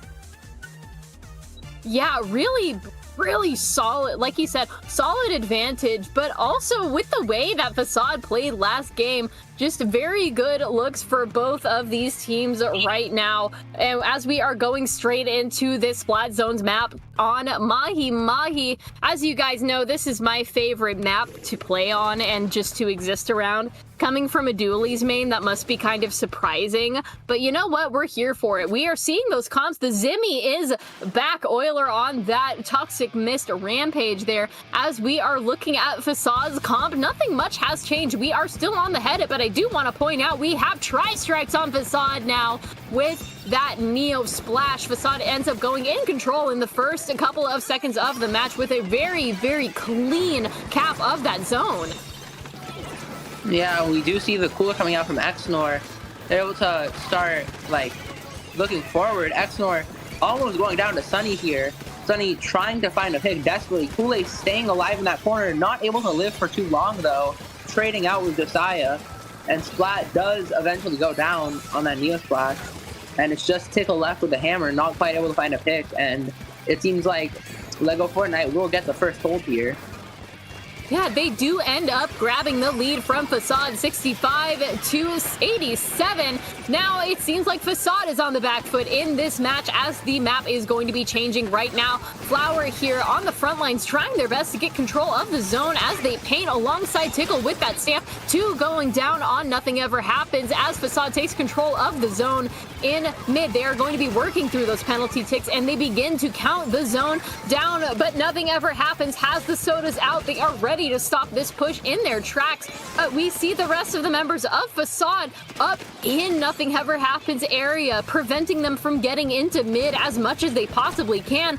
We are less than 10 points away from a lead swap here. Facade just has to hold it for a little bit longer, and with that, it is looking like Facade is going to be taking the lead right back from Nothing Ever Happens before losing control. Maybe not losing control. Those Tri-Strikes save it for a little bit longer.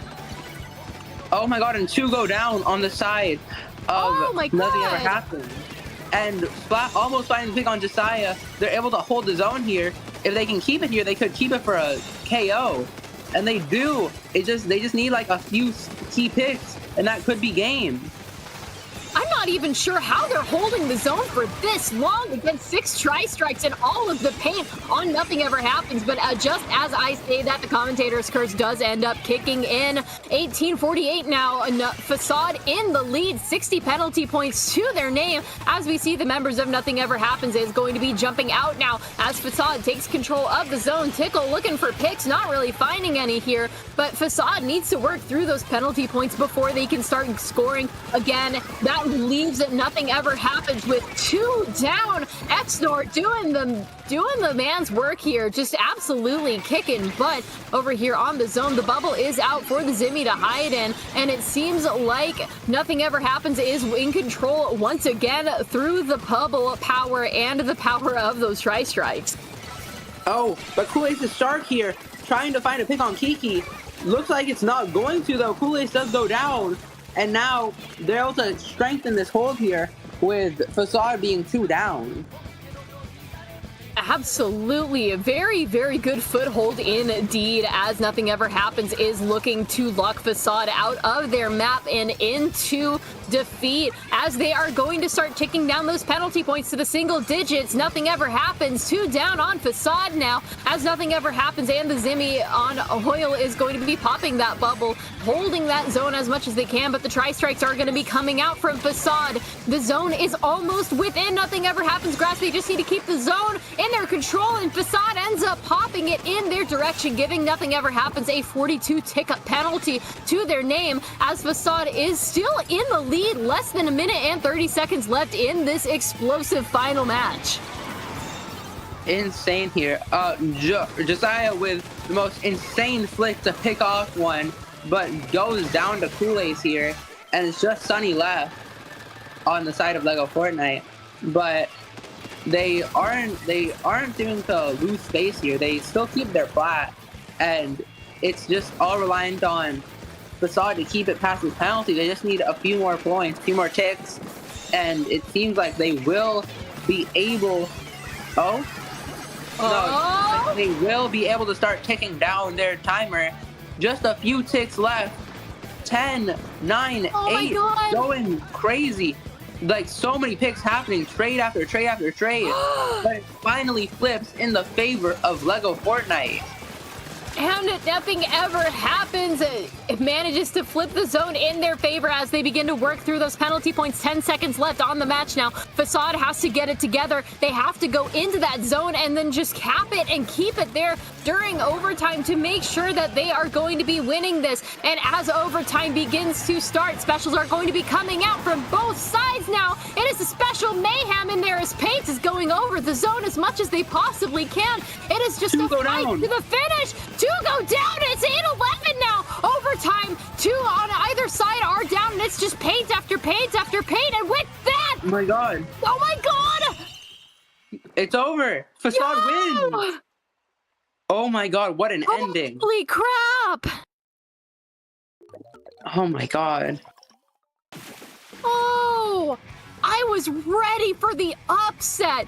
Nothing Ever Happens was 1 point away from getting that lead swap and upset to win. And Facade said, no, we are going to paint the zone as much as we possibly can in order to snag that win right from underneath. Nothing Ever Happens. Congratulations, Facade, for winning this first set of Top Cut. You guys did excellent. Yeah, I'll be there soon. I'll be there in 1 second. Oh, geez, what an explosive set. And with that, I do believe our block is going to be coming to a close. It was great to be back over here on IPL. Thank you so much for joining us for this Block 1, but don't go away. We still have the Block 2 Warriors up next. But before that, my name is Carney. You can find me at my social at carnify.bluesky. Find me at BlindBet on Discord, and wherever you get your Splatoon tournament stuff, I am probably there too. Where can we find you and your social, Stara? Oh, you can find me at StarLolZZ on Twitter or at starlullaby.bsky.social on Blue Sky. I'm very grateful to have commentated here with you today. Thank you very much.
Welcome back, everyone. And of course, Merry Switch Miss Eve, because it is, of course, the night before Switch 2. If you get one, enjoy. But we are here with SOS on the Switch 1. I am Topic, joined by Frosty once again, as always. And we are here with the Cafeteria versus Sonnet. And Frosty, how you doing tonight? Well, I'm good. You know, we were talking a little bit in the other call about, you know, the whole state of Switch Miss Eve. It's like you said, if you do manage to get your Switch 2, do enjoy it. You know, you've got a lot of games to play. You've got, you know, a lot of really big third-party games, and you've got the very highly anticipated Mario Kart World. If, of course, you don't, if you won't be able to get a Switch 2, I'd advise looking behind you. There may be people that are trying to jump you. Yeah, and also don't forget, there are also a bunch of free upgrades to the Switch 2, to the Switch games, like Pokemon, which my friend here, Brian Hands, is from. Scarlet and Violet looks really good on Switch 2. So, yeah, enjoy. 60 whole frames per second. Now you can enjoy Koraidon and Miraidon driving or running at an actual brisk frame rate. Topic. Insane. Yeah, it's fantastic. I won't have to deal with so much popping and just 2 FPS mountains with PS1 graphics. It's gonna be fantastic. Hey, say that again? Anyways. Yeah, this may also be a reminder to maybe consider watching Fantastic for the first steps. Anyways, enough about that. We're here to see the Cafeteria and Sonnet. Of course, we're hot off the presses of seeing the Facade and Totally Not Lego Fortnite in that very explosive 2-to-1 set. Here, we're now entering round 2 of Great White Bracket. On one side, we have Seed 3 Sonnet consisting of Rose, Acing, 5th Gen, and Pika. Meanwhile, the Cafeteria, Seed number 6 with Soda, Brendan, Milk Tea, and Mirage here. Sometimes I still feel like I'm myself a week ago in seeing the Cafeteria going up against Go in a paddling pool. They put up a really good fight. I'm sure the Cafeteria also had a lot of fights in them during this week's Swimmer Sync as we start the set on ship-shaped cargo code zones. Welcome to a potential lockout city. I mean, Lockout City is just Lockout Central. Well, not really, but it's definitely one of them, I would mainly say, because if you get Bridge, both sides of it mainly, then it is very hard to get back in. As you know, because a lot of teams like to run Pencil, or I've been seeing like Wellstring, heavy edit kinda, but like it's not as like oppressive from the backline position. So there are a bunch of weapons, especially like backliners and those long range weapons that can kind of keep you at bay and like allow the other 3 members to kind of just run wild. Yeah, exactly. When you just obtain that control of the bridge, it just, when you send a lot of skirmish heavy weapons, like, you know, you have your Splatonas, you have those devious little shots that are scurrying around like New York City rats. You know, if you have them constantly lurking around, and since it's zones as well, the time is actively against you as well. If they're counting down and they're close to it, you're going to enter panic mode. Next thing you know, you're getting splatted by a shark that you didn't even realize because just space was not in your favor the entire time. So you just need to make sure that you have you just have your head in the game, have that space, and the paint is your color ink. Yeah, and well, it's like we're gonna see as both these teams are going to be ready. Let's see what they decide to bring Cafeteria Sonnet around to. Let's get into it. Dually sculptures from Milk Tea, not something you see very often. And from the other side on Sonnet, very out there, I would say, you have the Zimmy. Very good weapon, especially in zones. You have a custom Explo, also very good on zones because Exploster is very best mode. And then the 2, I would say, wild cards with the Luna Blaster Neo and the Dapple Dewey's as their cooler option. Very interesting there, but I do understand, or I do see it, because right here, just the aggression is gonna work out for you really well. Well, you wouldn't want to count out Acing, who is deadly on that Luna Neo here, already claiming 2 picks to open up the game. And already, you see Sonnet occupying that little court area. I think that Expo is actually choosing to take the front line, but here comes a counter push from the Cafeteria as already 2 members of Sonnet are going down. Make it 3. It's only the Expo left here. Brendan and Soda are just taking the zone by storm, immediately putting 38 penalty points to the Cafeteria, to Sonnet's belt here. Yeah, we're gonna see how Sonic can respond. Acing, staying alive, popping the hammer, looking for more, looking in the court. Unfortunately, able to find one just yet. The jump is able to come out, throwing the hammer, not quite able to get anything. But Sonnet is giving them the space they need to really get back in. Nice kill there on Milk Tea for Sunflower. But we're gonna see a lot of fights coming out here as Sonic trying to reestablish their control, because their comp, especially with the way they're playing, with how far up Rose was during that first push, I think the idea is to get their backliner in a spot where they can really affect the spawn of the Cafeteria, not just court, but spawn as well. Exactly, that's what Xiphias can do. It just has that reach and the ability to chip them down here. Acing is going to go down, though. That's one less blaster to worry about. And here comes another counter push from the Cafeteria. The strikes and the Zuka have come out. The Cafeteria need to get this flip fast here, because the Sonnet is almost in the single digits here. However, there is 2 members down on Sonnet, and there's the flip that the Cafeteria have been looking for already. Soda is trying to take control of that bridge, having at least both Sunflower and the Expo in their sights. The Expo will be going down. Same thing with Acing. Same thing with the Dapple Doolies. They're just consistently maintaining the numbers advantage, and that's what you want if you are on the back foot as the Cafeteria are right now. And right now they just need to once again keep applying that pressure onto Sonnet's little core area here. Pika has the big bubble ready to go. The Soda has been deployed by the Sonnet as well. They can get the push going as Acing will start stamping their way towards Brendan. They're going down, but they're going to be traded off by the pencil. There's 2 members down on the Cafeteria. They need to start holding their ground, or else Sonnet will be counting down once again. And I think very good job from the Sonnet there, allowing or acing to be that kind of initiator and just following up really well with that, making sure that they were the one that got most of the attention. Then the rest of the team can follow up really cleanly, really easily here. But now it's up to Cafeteria to get back in, as Sonnet's gonna start slowly counting down. Soda's gonna be here with the strikes ready, looking for the opportunity. Unfortunately, Milk Tea will go down. A trade is gonna go down for both sides. Strikes are coming out for this Cafeteria, looking for it to find their way in. But Pika being a bit of a distraction once again, able to at least get some attention to themselves. Not for long, as the Cafeteria is doing a bit of a cleanup job, playing a bit of janitor here. But one member, Acing, does not want to go down easily. So 2 members down for the Cafeteria, really putting a dent in their attack here. Definitely so. There's going to be 1 minute, 40 seconds left on the clock. The Cafeteria still have 40 penalty points to push through. And Sonnet is right back in control. Pika's just trying to control hold of the zone, getting a little bit of chip damage, some sneaky shots onto the bridge as well. Already the Expo is going down. That's kind of your backline gone here. And already the Cafeteria are taking back this zone by storm. They need to get through their entire points worth in penalty and then some. And with only Milk Tea left and with Acing storming the front, that's a wipeout for Sonnet. They are still in the lead. There's going to be around 1 minute left on the clock here. It's like I said, Acing is deadly with this Luna Neo. They have the hammer ready to go. They're poised in a position for a deadly throw. Are we going to see it? No, we're not. They miss the hammer throw, but still, they're holding the Cafeteria within their own spawn. You don't call this lockout central for nothing here. The tri-strikes are coming out from Soda here. Now the Cafeteria have exactly 1 minute. Make that 50 seconds to take this lead back.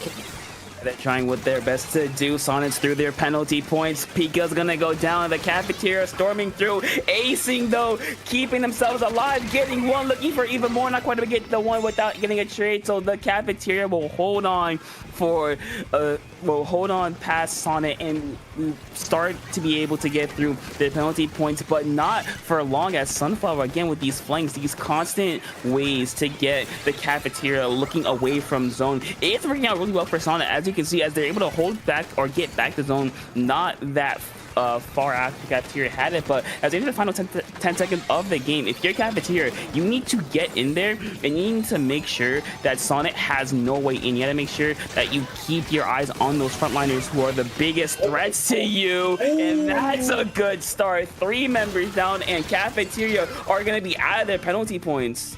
Exactly here. Now is the time for the Cafeteria to zero in, but it's only Mirage left on the point. Acing has the hammer. Zone is in neutral here, and that spells the end for game number 1 within a potentially decisive overtime, as Sonnet 91-74 will claim shipshape.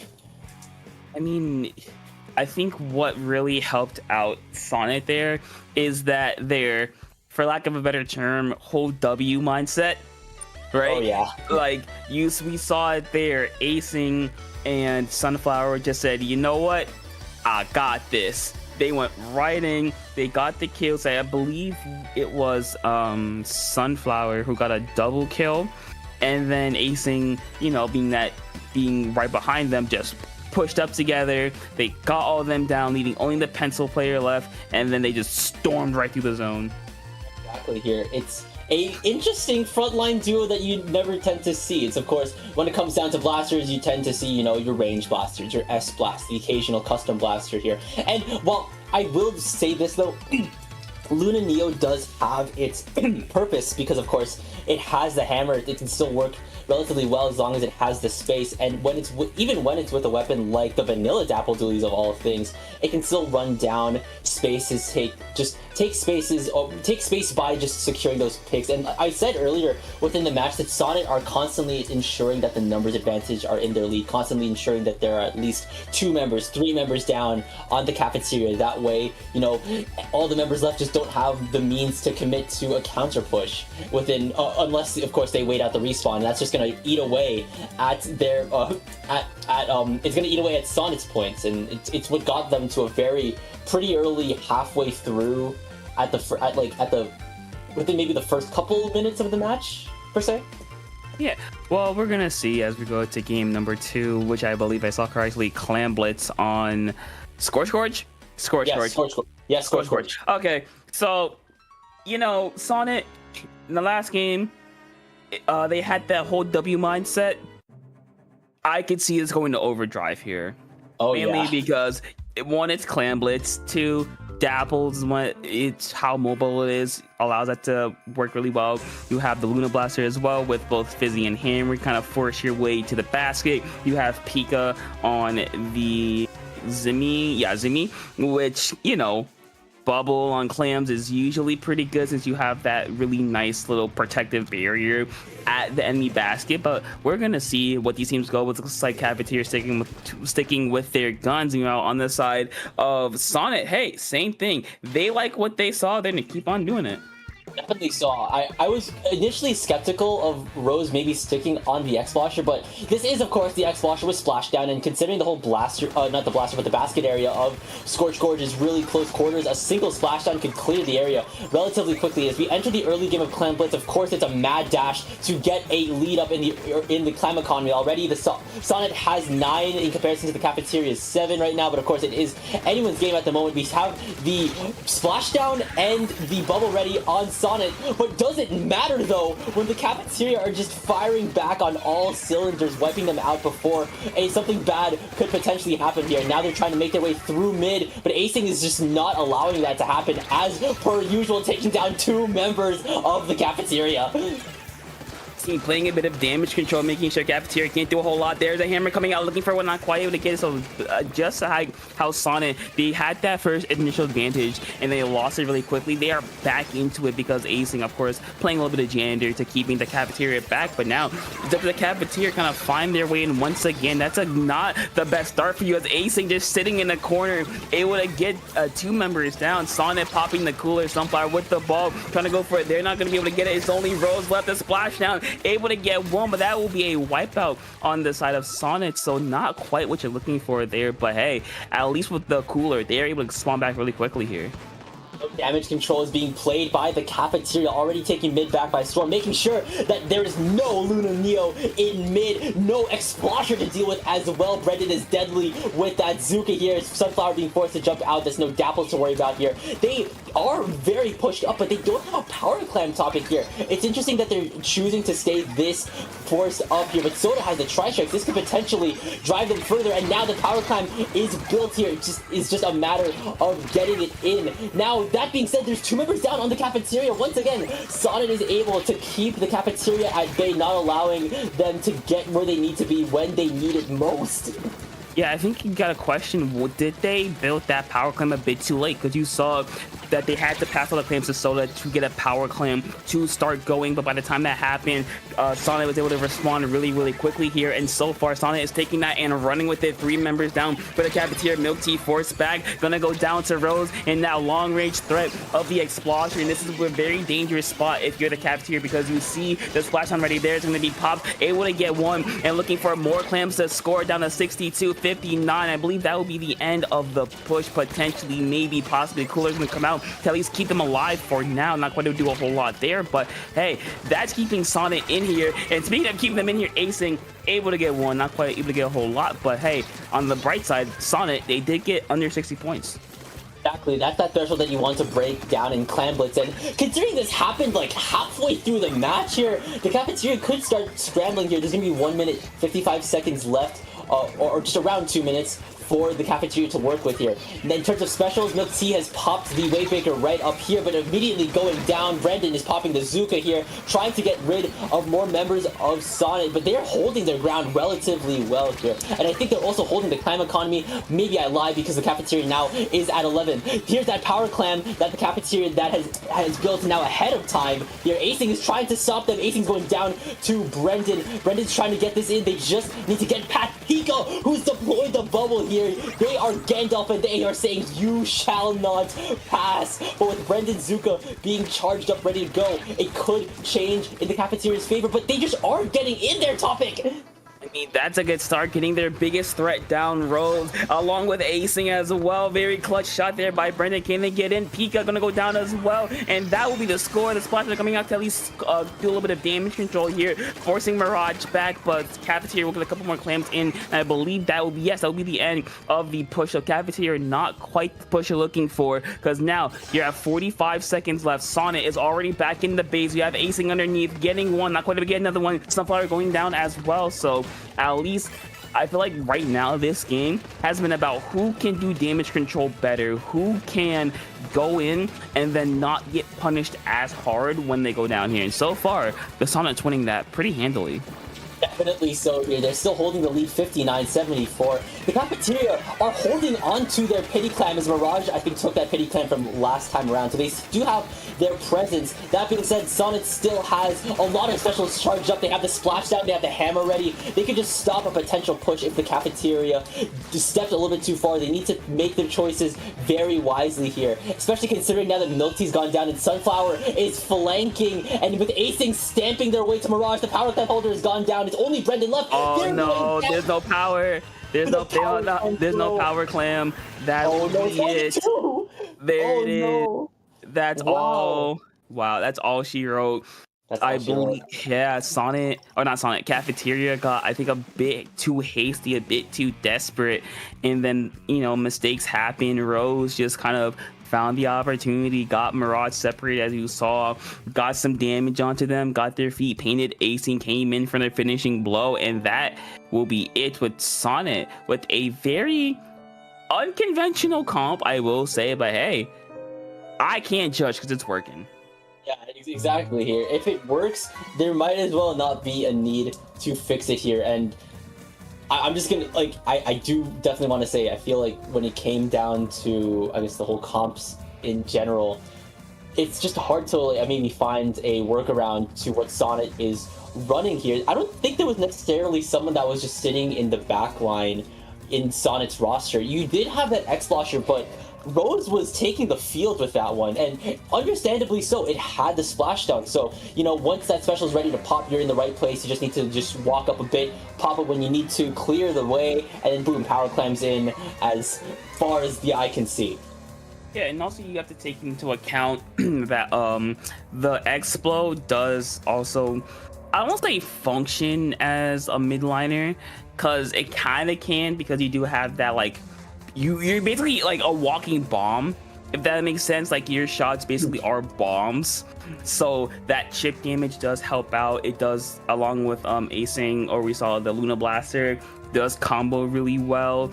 We also saw Pika playing some really crucial defense there, you know, popping some bubbles and just making sure that Cafeteria could not get anything going, because they had to, one, break through the bubble, get the mini, possibly get anyone else that was also hiding in the bubble as well. So I think that it just worked really well, really. It definitely worked really well, but right now we have no time left to analyze what happened last matches. We're going straight into semifinals. This great white bracket is moving like a Mako shark right here, and we're seeing the return of Facade from round one, and we're also seeing the debut of Fruit Loop. Fruit Loops, you know, they're like a mid-tier cereal. Like, they're not the best, they're not the worst. It's like you have better options than Fruit Loops. No, yeah, well, Fruit Loop may be a mid-cereal in your eyes, but they're seed 4 within this entire tournament. They are definitely not mid in SOS's eyes here, with Goldie, Spec Zao, Blues, and Kabi on the roster, and we're seeing the return of Splat, X-Snor, Bandy here on the side of Facade. Of course, you saw them in round 1 going up against Totally Not Lego Fortnite here, and we're seeing them now in semifinals. We're now going to best of 5 sets. These sets are longer, the matches are hotter, and we're right back to Zone's Cargo. What the? Boy, you know, I don't want to say anything, but I think whoever makes these map pools has a very strong fascination with Zone Ship Cargo. You didn't hear from me though. Could be. Who knows? Of course, we've said our whole spiel about Zone's ship shape back in round 2. Of course, maintaining control of bridge, ensuring that your skirmishers and frontliners and maybe midliners are being rats, ensuring that, you know, you're just balling in the court like you are not the New York Knicks, unfortunately. Oh, there's no need. Okay, there's no need for that. There is no need for that. That was uncalled for. I'm sorry, Topic. Considering I'm with you, of course, Knicks fan, the #1 Splatcaster that is also a Knicks fan. It was just, we were talking about it before we were on. It was hot off the mind. I mean, no shade towards you or the city of New York. I send all my shade towards the state of Indiana and Tyrese Halliburton. That's all. Him specifically. Well, we'll just have to see what's in store. After Zone's ship shape, we're going to Rainmaker Undertow, followed by, well, you call it the biggest, you call it, you know, the best icebreaker. I call it the straightest map that isn't Hammerhead Bridge. We're going to TC Hagglefish, and then Clan Blitz Umami, and then potentially finishing on Zone's Mako Mark. Yeah. Well, out of these maps, I could say my favorite would be Game 4, because I just like Clan Blitz. Oh yeah. And Umami's pretty cool. It's a really cool map. Yeah, I definitely say so. Yeah. It's a bit of a, you know, maybe go aggressive, maybe also try to maintain space map in a way. Yeah, I just don't like that it's a Tetris piece, because you already got Barnacle and Dime for that. Like, be original. At this point, we'll have enough Tetris piece Splatoon maps to commit a T-spin. Okay, totally off topic, right? But that this might be a bad idea, but they should make like a T-shaped Splatoon map. I swear there was a map in Splatoon 2 that was like that, right? Maybe, what was it called again? Skipper Pavilion. Was Skipper Pavilion a T-shape? It felt No, like it wasn't. It was not a T-shape. It was the Salt Spray rig, or the Lemuria hub of this game, of Splatoon 2. Yeah. But I'm talking about, like, we have a dedicated map that looks like a T-shaped Tetris piece. That would be perfect. Oh, actually, you know, I feel like they may have done it for specifically the series of Splatoon 2 Shifty Stations. It's like they went real ham with those map designs back in the Splatoon 2 Splatfests. Yes, everyone. I remember all of them except like the last one, because I didn't play the last one.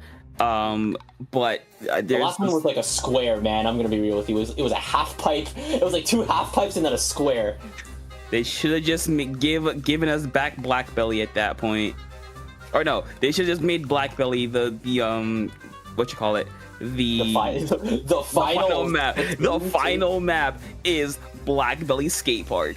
Man, I used to think Black Belly Skate Park was really cool, but then, you know, as I like, you know, started to think about it more, as it, like, I guess ruminated within my mind, marinated or so, I realized, wow, I feel like it's weird. I feel like it's weird now. It's like it's all over the place. And wow, okay, we have no more time left to reminisce on what maps were like. We're going right back to a relatively straight map. We're welcome back to Zone's Hagglefish. Oh, E-Leader, I see E-Leader. E-Leader moment. Okay, you know what? It depends. If Facade can get the E-Leader uncomfortable, as I say a lot of the time, is that if you get the backliner uncomfortable, you don't necessarily win the game, but it's a whole lot easier to do that. But of course, getting to the E-Leader is a whole other problem, because you have to go through, at least in this case, the Squeezer, the Stamper, and the Zap. And so far, Facade's trying to do that as well as best as they can, as they're able to pop the crab, neutralize zone here, and get zone for themselves. So I think they actually managed to fend off that E-Leader in a really good way already, with that splash immediately popping crab and then just firing on all cylinders against that E-Leader, just forcing them to jump back, not allowing them to exert that pressure that E-Leader normally does. And wow, this Splash is on a rampage, getting rid of Specs out, Goldie, potentially Kabi as well. That's what Splash can do, as perhaps a Swiss Army knife of, but it's going down to the Wavebreaker. You know what? We love comedic timing, but looks like Facade is unfortunately going to get wiped out. Very unfortunate for them, and frootloop will start to get their own hold of them, their own. And of course, this is the E-Leader 4K scope. To be at least very worried if you are Facade, because if you're in their line of sight, they could probably hit you, and that does provide the rest of the team a very big safety blanket, because they know they'll have at least somebody watching their back at all times.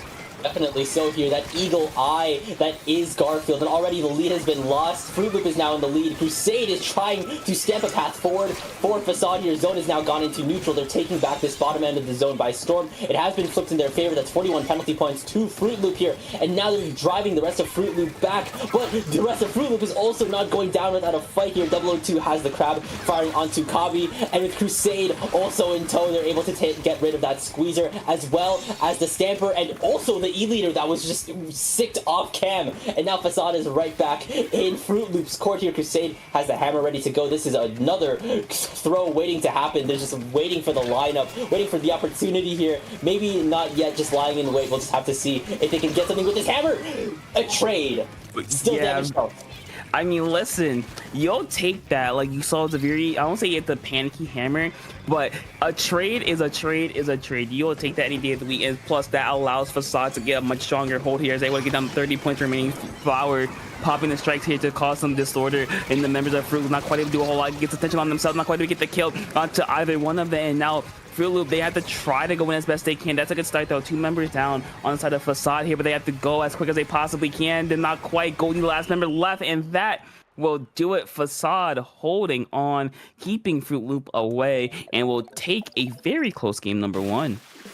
Actually, I think what Facade needed to do in that situation, when frootloop was running weapons like, you know, V-Leader Scope, was running weapons like Stamper. When they're running with weapons that can range you out from, you know, from a wide variety of ranges, you just want to ensure that they can't do that. And I guess what Facade did is, by taking the fight to them, it's, you know, what a lot of teams do on ship shape. So definitely played the map in their favor, took control of the space, got that knockout, not allowing them any more time left. We're moving on to Rainmaker Undertow Spillway here. Of course, whenever I talk about this map, I always got to talk about whenever that team breaks that left side checkpoint here. It's always going to be an interesting sight to see on how they'll break through onto the second checkpoint, because it's so close quarters. It's the Fight Club. It's the Fight Club, and the first rule of Fight Club is to ensure that you have specials ready to pop the push. The first actual rule of Fight Club, though, is of course to never talk about Fight Club. As I said, I've never heard of that rule before. I've heard of the second rule, not the poppy festivals, but yeah, I would more akin it to War of Attrition, especially in that little elbow section, because like you said, you need a special, you need at least a man advantage, you need something to tip the fight into your favor, because the enemy, the defending side, they do have the height advantage, they do have most likely a special advantage, because they're going to be like, you know, painting up over your paint, so you know, you kind of not lose per se, but you're going to be kind of down specials. So I think I wouldn't be surprised if we do see either team send a member on the grates, like that little grates U thing, right? Yeah, the little grates.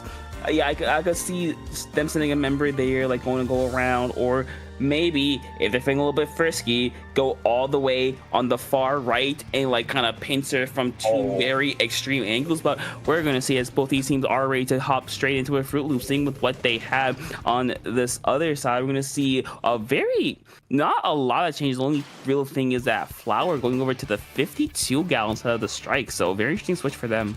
Honestly, yeah, I'd say the Whale is good for probably at least getting a little bit of chip damage on anyone that's holding the Rainmaker during a defense. And already, Facade is getting that first pop, claiming a little bit more space here. That being said, Flower's going down first here. That will be one less gal, a lot less pain and chip damage to work with if you are Facade here. And now Fruit Loop is in the control of the Rainmaker. Crusade is getting no value out of that hammer pick. But with 002 being obtaining the high ground with that crab, it's going to immediately stop Fruit Loop's push before it even began. And already Facade is in the hands of the Rainmaker. Xnor is eyeing that first checkpoint with a lot of intent here, with 002 with them as well. That being said, Fruit Loop is firing back, of course, with the Zuka getting rid of that Rainmaker holder, not allowing them to get that first checkpoint just yet.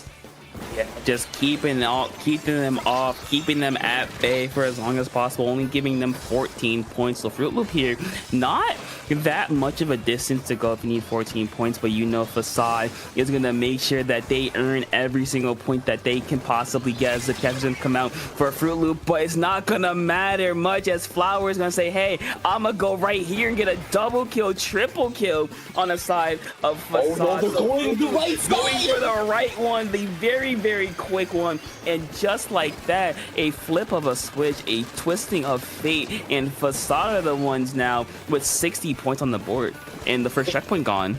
But here's the thing about going the right side here. You're more favored to go up an actual Sisyphus hill over here. It is an uninkable space, but the Facade doesn't care. They just go up that hill anyways here, getting their score to 35 here. That's already a really good start here. And Crusade is hammering that bubble away, popping it once more, throwing it, not claiming any victims, but the score is still being pushed this time to 29. But now Fruit Loop is trying to be on damage control, and they will secure that wipeout onto Facade here. The bubble has been popped. They need to start putting numbers on the board, and with Garfield picking up that Rainmaker, it could be the time to do so. As long as they can find their way out of mid, the soda has been deployed. They are now juiced up, hydrated, and ready to go. Yeah, we're gonna see, but can they break that first checkpoint? You know, Facade is gonna be watching them like a hawk, and just like that, Flower going in, getting a pick, forcing a jump from the Stamper here. So Facade able to shut down and clamp down on Fruit Loop's pick, as 002 getting one, looking for even more kills on the board. Unfortunately, Garfield will snuff that out as quick as possible. So now Facade, they're back in control here with about 2 minutes to go left into this game. Fruit Loop still has a very large mountain to climb. Exactly here, and their boulder has just constantly rolled down here, and yeah, it's like you've been saying, Facade is just not allowing them a single inch. They've only gotten 94 points, meanwhile Facade at 29 here. That being said, Fruit Loop has now popped the bubble. They're trying to get rid of Crusade. That's a quick scope from Garfield getting rid of Crusade. They're also getting rid of that Headed as well, getting more chip damage onto 002. I think they are having their paths paved. Goldie will be able to get that first Rainmaker slam, but before going down to Flower on the flank, at least they do have that first checkpoint here, but there's going to be around 1 minute, 30 seconds left for Fruit Loop to get this. But, oh, okay, Facade is right back in control of that Rainmaker. The back in control, and now if you are Fruit Loop, you have, of course, that little left or left side elbow that you've been talking about this entire time, and how you'd be in a war of attrition for as long as possible. Facade looking to go up that right hand side instead, opting to go the safer route and just waste as much time, as much clock as possible as Xnor, trying to keep themselves alive. But the Zuka has something to say about it, able to keep themselves alive. Okay, but by the skin of their teeth, keeping themselves alive. But now, if you are Fruit Loop, you have to kind of go, because you have less than a minute to go here. Only a minute left, Topic, and already the end zap has gone down. That's no more coolers for a potential push. Facade are keeping their feet on the pedal of this Honda Civic, and they're just driving it right into Fruit Loop's pace. Right now, Flower is right up on the front. Crusade has popped the bubble with the hammer here. The Crab is coming out from 002. Xnor is in control of the Rainmaker once more, trying to run away from some bonus chip damage. And now Facade has entered the fight, though they're taking the Great, like you were saying, Topic. This is what it is. Actually, they're running away from these Zuka shots. There's 20 seconds left on the clock here. Facade don't even need to be putting any more points since they are in the lead, but they're just putting Fruit Loop ever so further. They need to make this work into overtime, but first they need to pop this bubble here, and now they have overtime to make this work. They need to go from their side of the map to Facade's side of the map in order to take this game. You can see Flower sharking there and biding their time, just waiting for the moment He's going to join them as well. As we're going to see the Stamper going down in a trade there, and Facade doing what they do best and just taking away space. 002 with the Crab. Xnor going in. Goldie trying to keep himself alive for as long as possible, and actually they're not quite able to do it for long enough. That will do it. Xnor will close the curtain, and Facade will take a game to win after not giving up a lot of points to Fruit Loop, keeping them at bay for what felt like most of the game here. I think they keep them at bay for almost the entirety of the match, like you were saying here. It felt like for a little while, much like that one Clan Blitz match that we saw, I think the teams were a little bit hesitant to start putting points on the board. It was more so just trying to at least maintain a numbers advantage and as well as a good control of mid. But as soon as Facade found their footing, they just went and started moving. They already took an unorthodox route, slamming that Rainmaker down onto the right side, and then just kept pushing it ever so further, getting it to 29, and then practically just played defense up until that final push, just so at least get the Rainmaker on Fruit Loop's end of the map. Of course, like I just said, to just make it harder for them to make it work in overtime. So now we'll have to go into a potentially match point match. TC Hagglefish. This is a match point, but I see this map mode. I think I made my opinions very well known on Zone's Haggle, at least, but on Zone's Tower, I like to call this vanilla bean ice cream, mainly because it's vanilla. It's the bland one, but it has a little bit of interest in it. Got the vanilla beans, to add some flavor to it. So we'll see.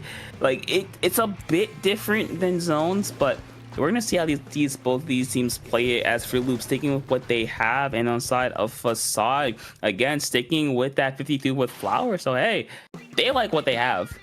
I'm gonna keep it a $150 with you. I think Kabi switched from Squeezer to 50. Oh, yep, 52. My bad. I can see that. That is the switch for Fruit Loop, trying to take a page out of Facade's book. Already, though, Garfield is going down, and that's definitely something that you want on Facade. You do not want that lead to be propped up on that gazebo here. And already, they're coming out of this match swinging with 3 members down on Fruit Loop. They're gonna practically be able to get that first checkpoint in their hands.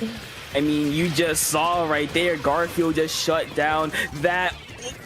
Actually not quite making it out alive, and Facade doing what they can to just make sure that Garfield is a non-factor, and Facade are just running away. The red carpet at the Met Gala is being rolled out for them as we speak, as Xnor, they're gonna go down for Crusades on tower with the jumper as well, with the cooler, and Flower forcing their way out, or forcing their way back. But Facade just breaking this game wide open, getting the first 2 checkpoints, plus down to 19 points in the first minutes of the game. A lot of pressure if you are on Fruit Loop's end here. They just put so much points on the board, and now you need to try to best that for the rest of the match. You practically need to get this knockout in order to win. Like I said, you need to. It's like I said before, you need to win in order to win in this situation right now. And Facade are maintaining a pretty good control of mid. Once again, taking out the cooler user on Fruit Loop as well. Crusade making good use of those side lanes, those little sprinkles on the vanilla bean ice cream, and already they're taking down more members. There's 2 down. The Gal and the Stamper, and Facade are right back in the driver's seat of the Toyota Tacoma, and are now firing off on Fruit Loop with that crab tank courtesy of 002, just ensuring that they are just whittled down. That way these skirmishers like, say, Crusade or maybe even Flower on the flank just have it a little bit more easier, and they're just taking this by storm. Yeah, they're just gonna go.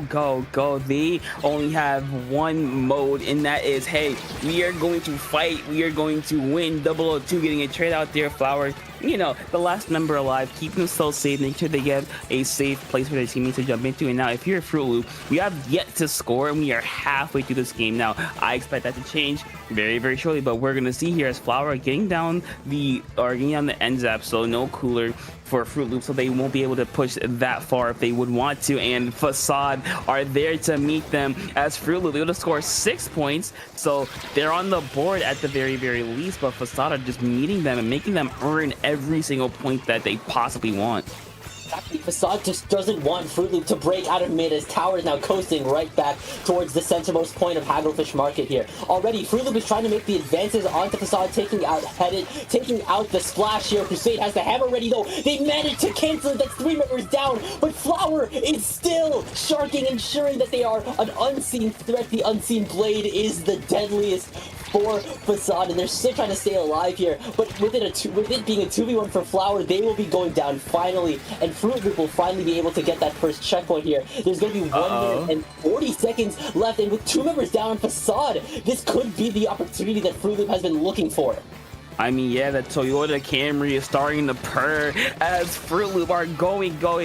Facade, though, they're gonna be there, and they're trying to stop this from happening. Only 6 points away. The Crab coming out, Exner being there, along with the Splash as well, 002, just making sure that Fruit Loop can't get any more points. But Kabi up here in this top right side, they're gonna lose that 1v1 fight, unfortunately. 002 is going down as well, and Fruit Loop, they're gonna keep on going, keep on just banging away, hammering away at this. 19-19, Goldie on Tower. That's going to be the lead for Fruit Loop, and Kabi is still up there, by the way, so you all know. And Facade now, with a minute to go in this game, now have to push down to at least 16 points to win. And Fruit Loop, they've hit another gear. They feel like there's been 2 real points in this game where Fruit Loop now, they're in control.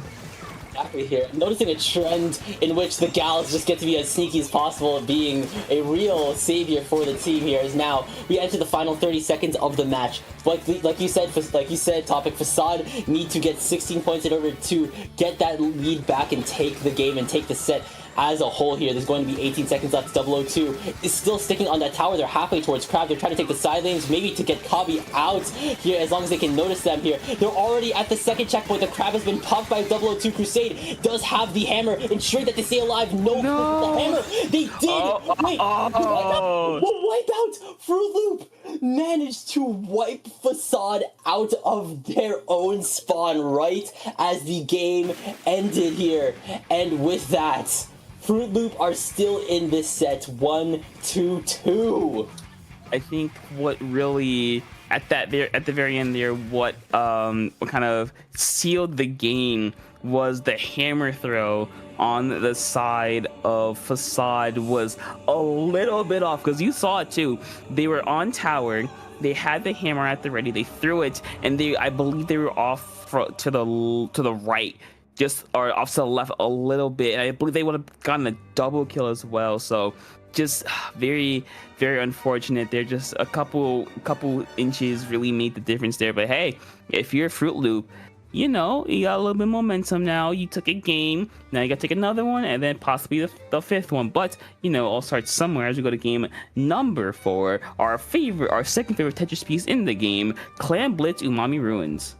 So in terms of this, like, I think specifically on the side of Fruit Loop in particular, of course, I think this does lend itself really well, I think, to leader. There are a good amount of leader spots here. I'm kind of interested. We've constantly been seeing Garfield on, of course, the vanilla leader scope edition. I think specifically with Clan Blitz, do you feel like there's a possibility that C leader will come out from Garfield? I mean, I could see it, because mainly I think custom leader has beacons, right? It does have beacons, but it also just has Kraken. Yeah, that could work. I feel like if you're on the side of Facade, you kind of, I won't say are expecting it, but you know how to kind of play around Kraken cheese. Oh, so yeah. It's like it could work, but I don't think it should be like your only option to go in, if that makes sense.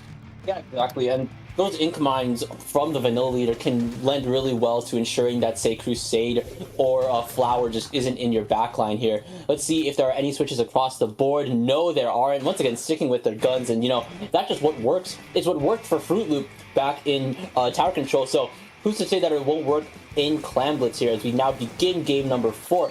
Once again, if Fruit Loop does lose this, that means Facade will be taking the set. So once again, it's still match points, potentially for all the marbles. And already, Fruit Loop has already built a power clan. That was fast. Hey, that's just Clan Blitz for you. You have your backline like a leader. You pass them all the clams, get a power, get some momentum on your side, and Fruit Loop trying to go forward. Looking for some picks here, but Flower doing what they do best, doing what frontliners do best, and engaging into some fights. Unfortunately, they are going to go down to Specs out there, so very unfortunate there. And now Fruit Loop, as quickly as they were on defense, they are switching this up and going to attack as quick as they can.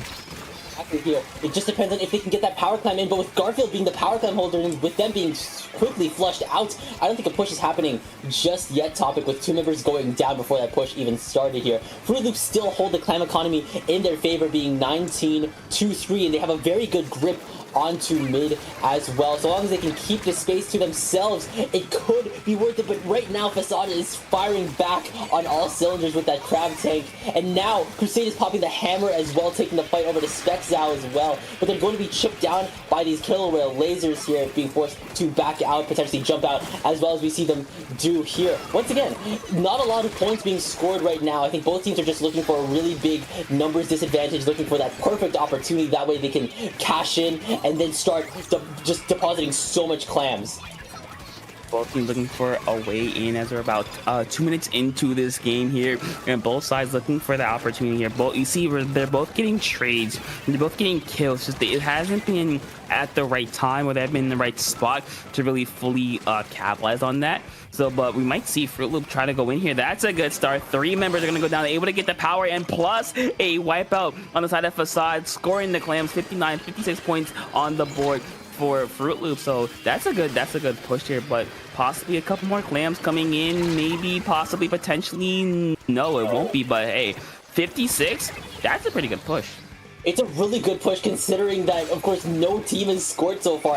We're already halfway through the match here, and Fruit Loop has already gone halfway through their points. That being said, Facade have a large grip of mid in their hands. They're funneling all their clams onto 002, who have now built the power clan. The barrier has been broken, and now the clams are funneling in on the side of Facade. The crab has been popped by 002. The score is tied as long as one person throws the clams, and there's the lead stop that Facade has been looking for, pushing it to 47, getting rid of Garfield once more here. And already Exnor is just building more clams, but that won't be enough as the barrier is right back up. The power clan, however, is rebuilt. If anything, if Facade can keep their position here, they can get a second power clan in, but no! Fruit Loop is firing back on them, making sure that there's no members of Facade left, and now is the time for them to get this lead back.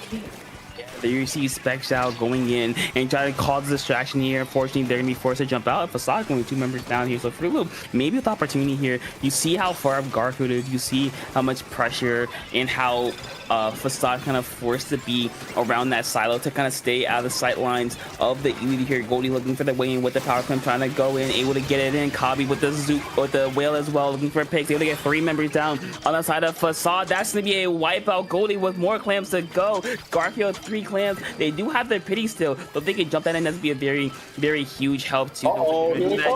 Now Kabi able to get it. 20 points remaining. 17, 14, 11. 4 more clams will be all she wrote for Fruit Loop. 2v2 down. Goldie is still here somehow and is still going to possibly score 8 points remaining. 2 clams with them in hand. Be able to get both of them in. 2 points remaining, and I believe, yes, Specs will be the last one to try to suicide in for, but they're not gonna decide to do that. Able, or instead decide to, hey, stay back and just wait for the push from Facade to go. Now, if you're Facade, you have to get a knockout basically, because 2 points, that's less than a clam. Once again, you need to win in order to win, and with 2 members down on Facade, things are looking very testy, but with 3 members down on Fruit Loop, now could be the go time, as now Crusade picks up the Pity Clam, the Crab Tank is ready from 002, they're already getting rid of Spexal first, the Crab has been popped here, they're trying to at least clear the way, make a blue carpet for Facade to go in, and already Flower's gonna toss 1 Power Climb in. Crusade is trying to get the stamp in, not getting any targets, but the 2nd Power Climb has gone in courtesy of, I think, the Headit already here. And now it's just a scramble to see if they can get the extra clams in, with overtime potentially being all that Facade needs. They need to get these clams in, or else it is all set and done for them. They gotta go. That is it. That is it. Wow. And there it is. The thrilling conclusion to this set happening in overtime. Sorry I cut you off there, Topic. But with Xnor getting those final 3 clams in for Facade, they will be getting this set 3-1. That was closer, like, because you saw Fruit Loop, they had it basically. They were 2 points away, but Facade, they had an opening and they just ran with it. Like, they were just like, oh yeah, we got this. Because at first, it didn't look like they had enough clams. Like, they broke the basket, they had 30 points remaining, but they had, what, 1 or 2 clams remaining? So, they just kept themselves alive, they kept going in, and they just got it. I won't say got a lucky break, but they managed to just keep themselves alive. So hey, shout out to Facade and making it all the way to finals as the 8th seed. So shout out to them. Yeah. Can I just say, upset by the way, they won against seed 4, so big ups to Facade because they have their ticket punched to go up against Go in grand finals, which is, by the way, is already set up, and you're just waiting for those teams to start funneling into the lobbies here. But once again, just Facade's been on a roll lately here. We saw them back in round 1 getting the win against once again Nothing Ever Happens, which is totally not Lego Fortnite. Actually, when I said that Facade was on a roll, I definitely wasn't lying here. They got rid of Lego Fortnite in round 1. They got rid of Seed 1 Parasail in round 2. That's one upset. Then they of course got rid of Fruit Loop, as we saw here. Another upset here. This could be their 3rd upset if they manage to win against Go. I mean, listen, we all love a Cinderella story, especially if you are a basketball fan. As though I meant college basketball, like March Madness. You know, everyone loves March Madness in the Cinderella story. So maybe, hey, Facade, a Cinderella story of their own. But we're gonna see as grand finals is becoming up to you in a little bit. But we're gonna take a very, very quick break because we'll be right back. But don't go anywhere because more SOS grand finals will come to you in a few minutes.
When we said the break was quick, we meant it, and we're right back with SOS 190 Grand Finals with Go Seed 2 and Facade Seed 8. It's like I said earlier, they are on a hot streak of upsets, and this could potentially be their 3rd upset in a row if they win against Go, who have been have been claiming a lot of records of their own. Of course, they won 2nd in MomoCon, they got 1st in Paddling Pool 305, 1st in Ghost Type Rush 10, 1st in Shark Tank Deep Waters here, and wow, it all comes down to this topic. So we'll just have to see how Robo Ramen Zones plays out.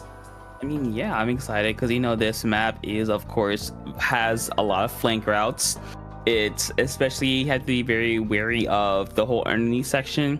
And I feel like with this map, I don't want to say it's as lockout heavy as maps we've seen like not Sturgeon, Ship Shape, but it is very hard to push past ramp if you're being pushed back, if that makes sense. Like, if you're being pushed back, it's hard to get up to ramp, and that's like the main spot where all the action happens usually.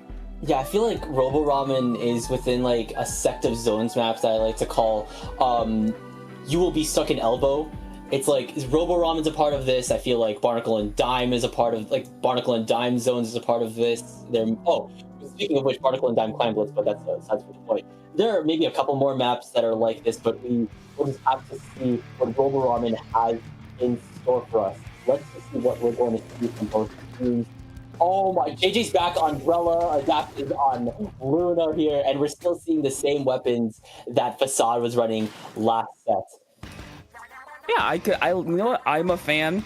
I'm Umbrella player. I'm a fan of Umbrella. Adapt on the Luna kind of makes sense because, you know, you do have that Fizzy plus Hammer, and so far Go are doing exactly what the name says, and just going as a very quick double kill onto Facade will give them the momentum they need to just go forward.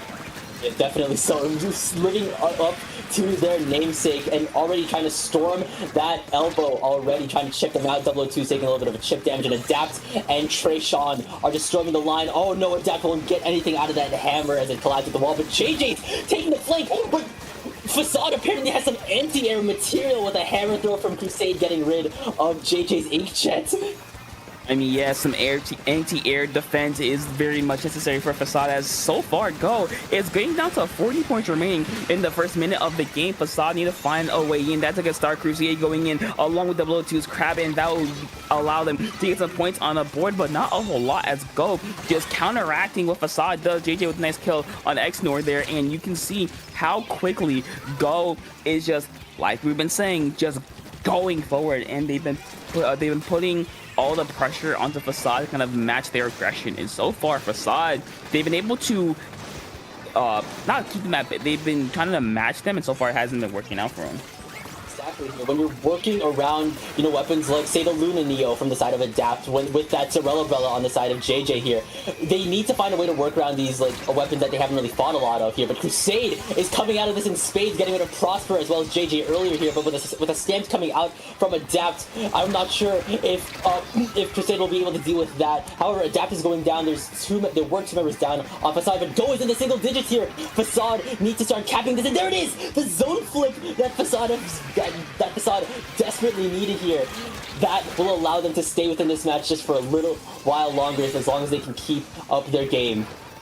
Yeah, they're surviving, but they're not really thriving, because every time Facade has gotten the zone, Go has been right there to counteract it, right there to neutralize it again, right there to take it back again. And this is the first time Facade has been able to get a good hold and score more than, I think, what, 10 points in a row. So let's see if they can hold on to that. Let's see. But JJ is going to be there with the jet and just cause some mayhem, getting one, getting two members down, three members of Facade going down, and just like that, Facade or Go are just going in, and they're taking these fights to their advantage, and they're just winning. They're just winning their fights. That's the really big thing here. Yeah, exactly. I feel like Go are just filled with players that are consistently good at winning fights in their favor here. Already Trayshawn's trying to put up the wall to stop 002's Crab right now, but they're trying to prioritize their sets onto JJ. Meanwhile, Go's penalty points are just ticking down into the single digits here. If they keep Facade out just for a little while longer, Go will be able to get the knockout. Prosper's backing up to ensure that the paint is there, and there it is. Go with a knockout will claim game one. I mean, Go, just look at the map. Like, you can see how far up they went. You see how they went around that right hand side to call the distraction. It felt like they just took the fight to Facade, and Facade, they did respond at times, but they just couldn't get a nice solid hold against Go. and that kind of was the full, that kind of what happens when you really can't, you know, get a good sustained hold against another team. Exactly. I felt like Facade was more so like pushing in to flip more so than pushing in to hold. It felt like, you know, they went in, they did use their specials, but then immediately after, their fire was just immediately snuffed out by, you know, Go, who are just constantly holding down that gas pedal on their fire truck, you know? Yeah, I definitely see that, mainly because it felt like you said, they were using a lots of resources to just flip the zone. And I think a key difference that I saw from both teams is that whenever Go used a special, it was always in front of the zone, whether it be the hammer or whether it be the jet main two, and it worked. It worked in front of the zone into like the real like ramp to plat area of Facade. Meanwhile, on the other side, Facade, whenever they use specials, was always like back. It was the crab, it was a hammer, it was always in response. It wasn't really being proactive, it's more like being reactive in how they played that game. I think as a countermeasure, or more so on the opposite end, Go was just constantly proactive, ensuring that, you know, all the attention was just on them, ensuring that they just could not allow Facade to get any bit of action on their end here. We're going to TC Inkblot. We just had no time to talk about this here, and we'll just have to see what is in store for us. Once again, both teams are sticking with what they did. I think, especially with Crusade, if they were able to, you know, make a lot of if they were able to make last set work with these weapons, I would stick with them in the final. Okay, I think you saw what I saw. Adapt just like in squid form, just kind of going. Unfortunately, they will get caught out, and Facade will take the first touch of the tower there, but they're going to be stopped really shortly. There's Go, able to just collapse on that. 3 members down, 002, the last member remaining, forcing to back up to save that crab, and Go, just like that, able to get towards that first checkpoint, but 002 again with the crab being held, but JJ with the umbrella shield is not quite going to be enough to get through that first checkpoint. So Facade showing a lot of fight, showing a lot of possibly adaptation from that first game. Exactly here, but right now they need to start looking up as JJ has popped the inkjet, and once again, Crusade throwing up the anti-air ultra stamp, getting rid of JJ here. But Adapt has an ultra stamp of their own. Crusade is trying to chase them down in this isolated area, and with 002 in tow, that a 2v1 getting rid of Adapt here. Someone just needs to get on tower in order to start Facade's push, but they're trying to ensure that Go just can't catch a break, constantly firing on them with their specials here. That being said, it could be like they already used the stamp, and right now they don't have a lot of specials to break out of that first checkpoint, and already Go is just driving them back. Yeah, I think it was like Go just really Facade waiting a bit too long, and Go just being able to respond really quickly there. Flower getting that straight there, 2v1 in favor of Facade. So maybe this chance of need, but I feel like Go has been doing a really good job of responding to Facade, and kind of vice versa in the way, because as you can see, we're about 2 minutes into the game, and it is 82 to 86. There have been a combined like 28 points scored, so both these teams are like trying to get a good first real push going. Here, it just felt like only one team really managed to get to that first checkpoint, and that team is Go, and 002 is just really far away from the fight here. Meanwhile, almost all the members of Go are past that first checkpoint here, with Prosper going down in a 2v1 here. JJ, or not JJ, but Adapt is cleaning up the fight as there are now 3 members down. JJ is once again with that jetpack firing off on Crusade. Adapt is storming bats, getting rid of that headed, and here comes that ultra stamp as well, trying to just clear out bats. That way Facade doesn't have a lot of space on their hands. Once again, the whale is coming out from Trayshawn. Crusade is just having a really tough time trying to find a way in, as Go is already past the second checkpoint here. They have so much space in their favor here. Facade does have potentially a means to stop it with this crab, but already Prosper is just putting more points on the board for Go. 25 points left to go. I mean, listen, Go, once that first checkpoint fell, the dam has broken. JJ with a double kill, and Go will break through that last checkpoint. Prosper on tower, Adapt on tower, Xnor and Flower will go down, and Go will take game 2 after a bit of a stalemate. I will say that that middle part was a bit of a, or that beginning part was a bit of stalemate, but once that first once that first checkpoint fell, it felt like Go just switched the second gear. It felt like they just went, and unfortunately, Facade, they just so happened to be in the way. Exactly here, they just decided to go from 0 to 100 as if you are in a Fast and Furious movie, and that's exactly just what Go did here. They are all full of Dom Toretto's here. So we're going in Family. Yeah, it's all for family. Find the line and fly. So game number 3, this is potentially match point if Go gets Clam Blitz, Barnacle, and Dime in their hands. And it's like I said back in Robo Ramen, I feel like this is a map in which if you can get control of a certain area, it can like feel a lot easier to start pushing up towards a court, the courts here. And in Clam Blitz's, in Barnacle and Dime's instance, it's the, I'm talking about this like it's a zones match. This is Clam Blitz here. It's Clam Blitz. It's Clam Blitz, but even when it comes to Clam Blitz, you just need to establish a good amount of presence within courts here, so that because just court in Barnacle and Dime feels like a second mid. Honestly, it's just very wide open here, so you need to ensure that you just have the staying power to ensure that your pushes last at least a little bit longer than the initial break. Right, and I think also to add on top of that, I think when it comes to pushing, the biggest thing is one, making sure you have the plat area. Plat is important.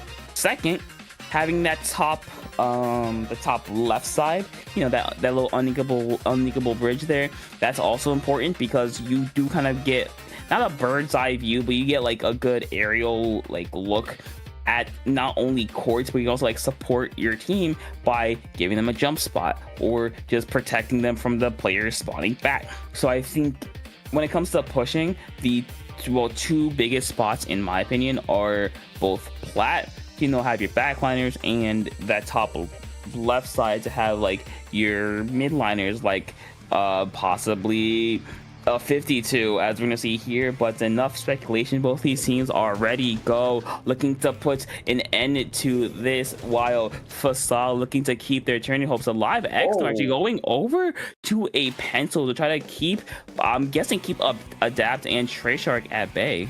Meanwhile, Flowers going to Luna Neo, taking a page out of Adapt's book and perhaps out of another Luna that they faced in last set. So we'll just have to see if this comp switch from Facade will allow them to stay in the set. And already 002 is firing off with his crab tank onto JJ, forcing them to jump out here. Already Facade is trying to get a push up, but Flower's gonna go down first. Here comes the whale from Treyarch as well. 002's taking a lot of chip damage. Same thing with Crusade. Already Treyarch's going down though. That's no 52 to deal with.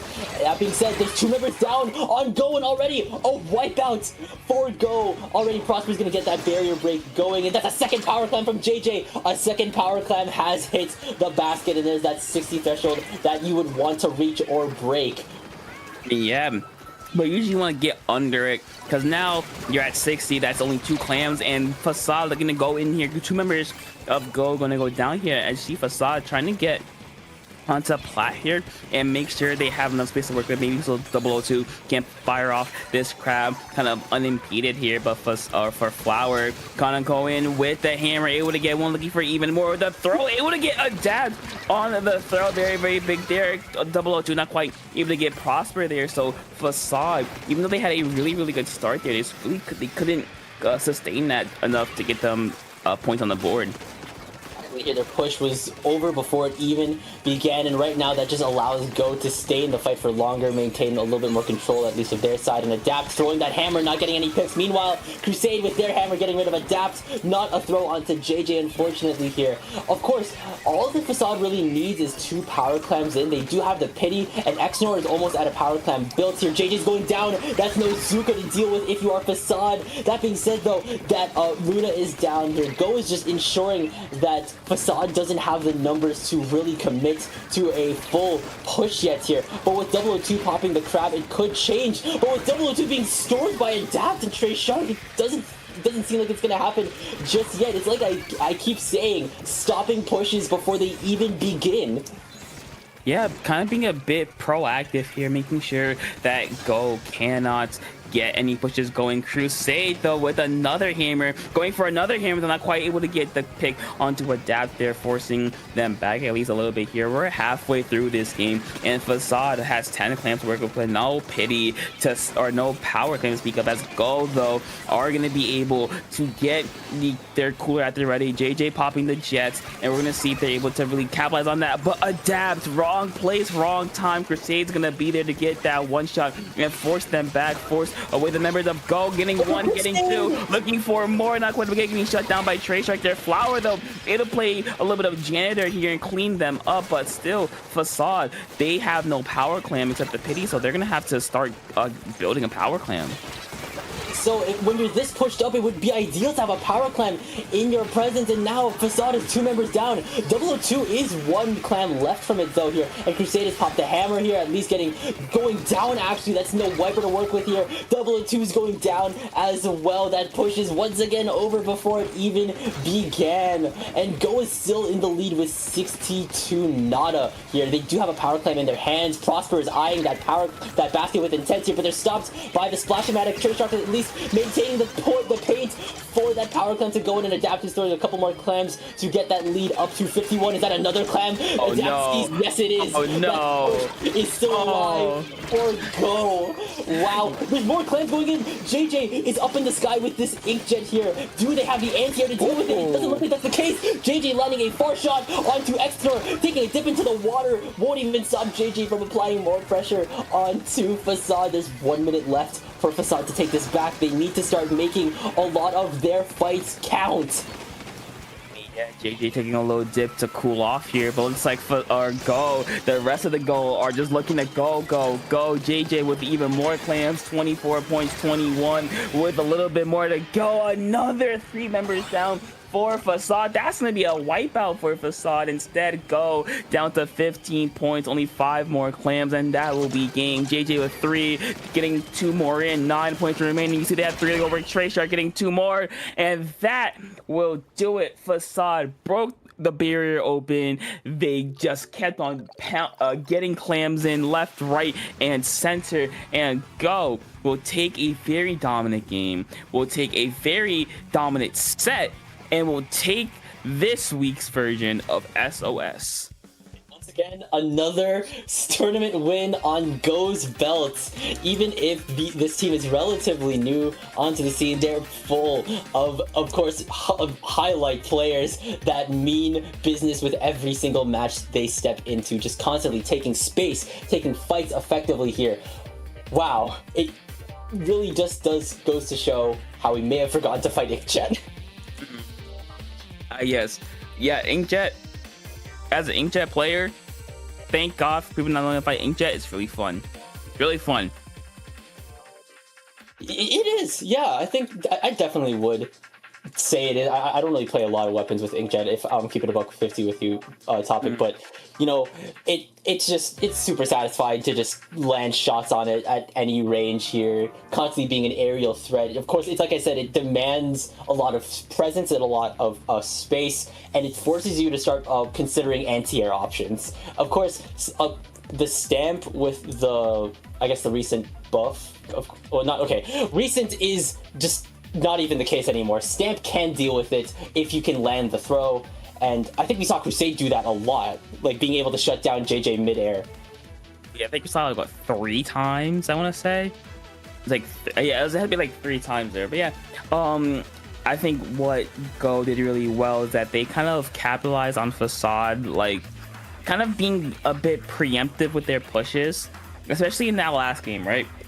We want Clam Blitz, of course, where Facade, they had the main advantage. They had special. They got to the plat, like basically to the court of Go, but they didn't have any power clams. I think they have like what, 10, 11 clams, and that's it. So, you know, that kind of really hindered them because they couldn't score off of it. And Go said, "Oh wait, they're not gonna score." They got up 2 picks, and they really went from end to end and just scored and just kept on the pressure. So good job on them on just finding the opportunities that they need to score with.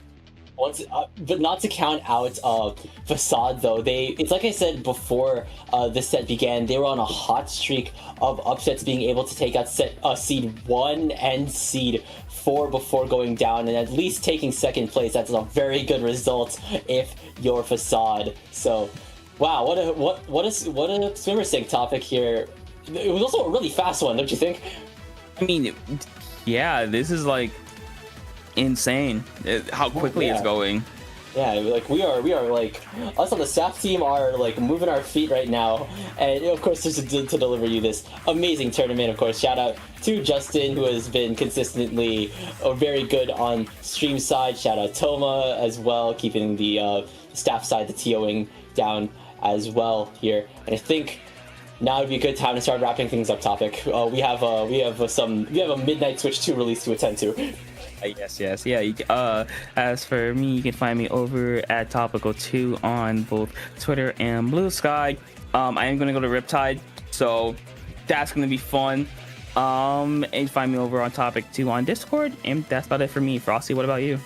Of course, you can find me at Blue Sky, at Frostix.bluesky.social. At Twitter, you can see below at TK_Frostix. You can find me at Discord at just Frostix, all lowercase. And if you want to support some of the work that I do, you should totally read Gappy on Wattpad. It's my web novel. I swear it's worth your time. Also, depending on whether or not the Gomo staff is cool with it, you should, if you do live in the Toronto area, Gomo is happening in a month.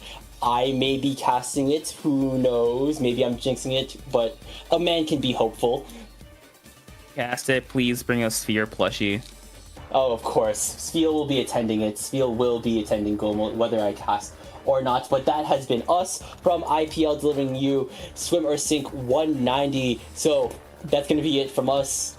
So, of course, have a wonderful evening.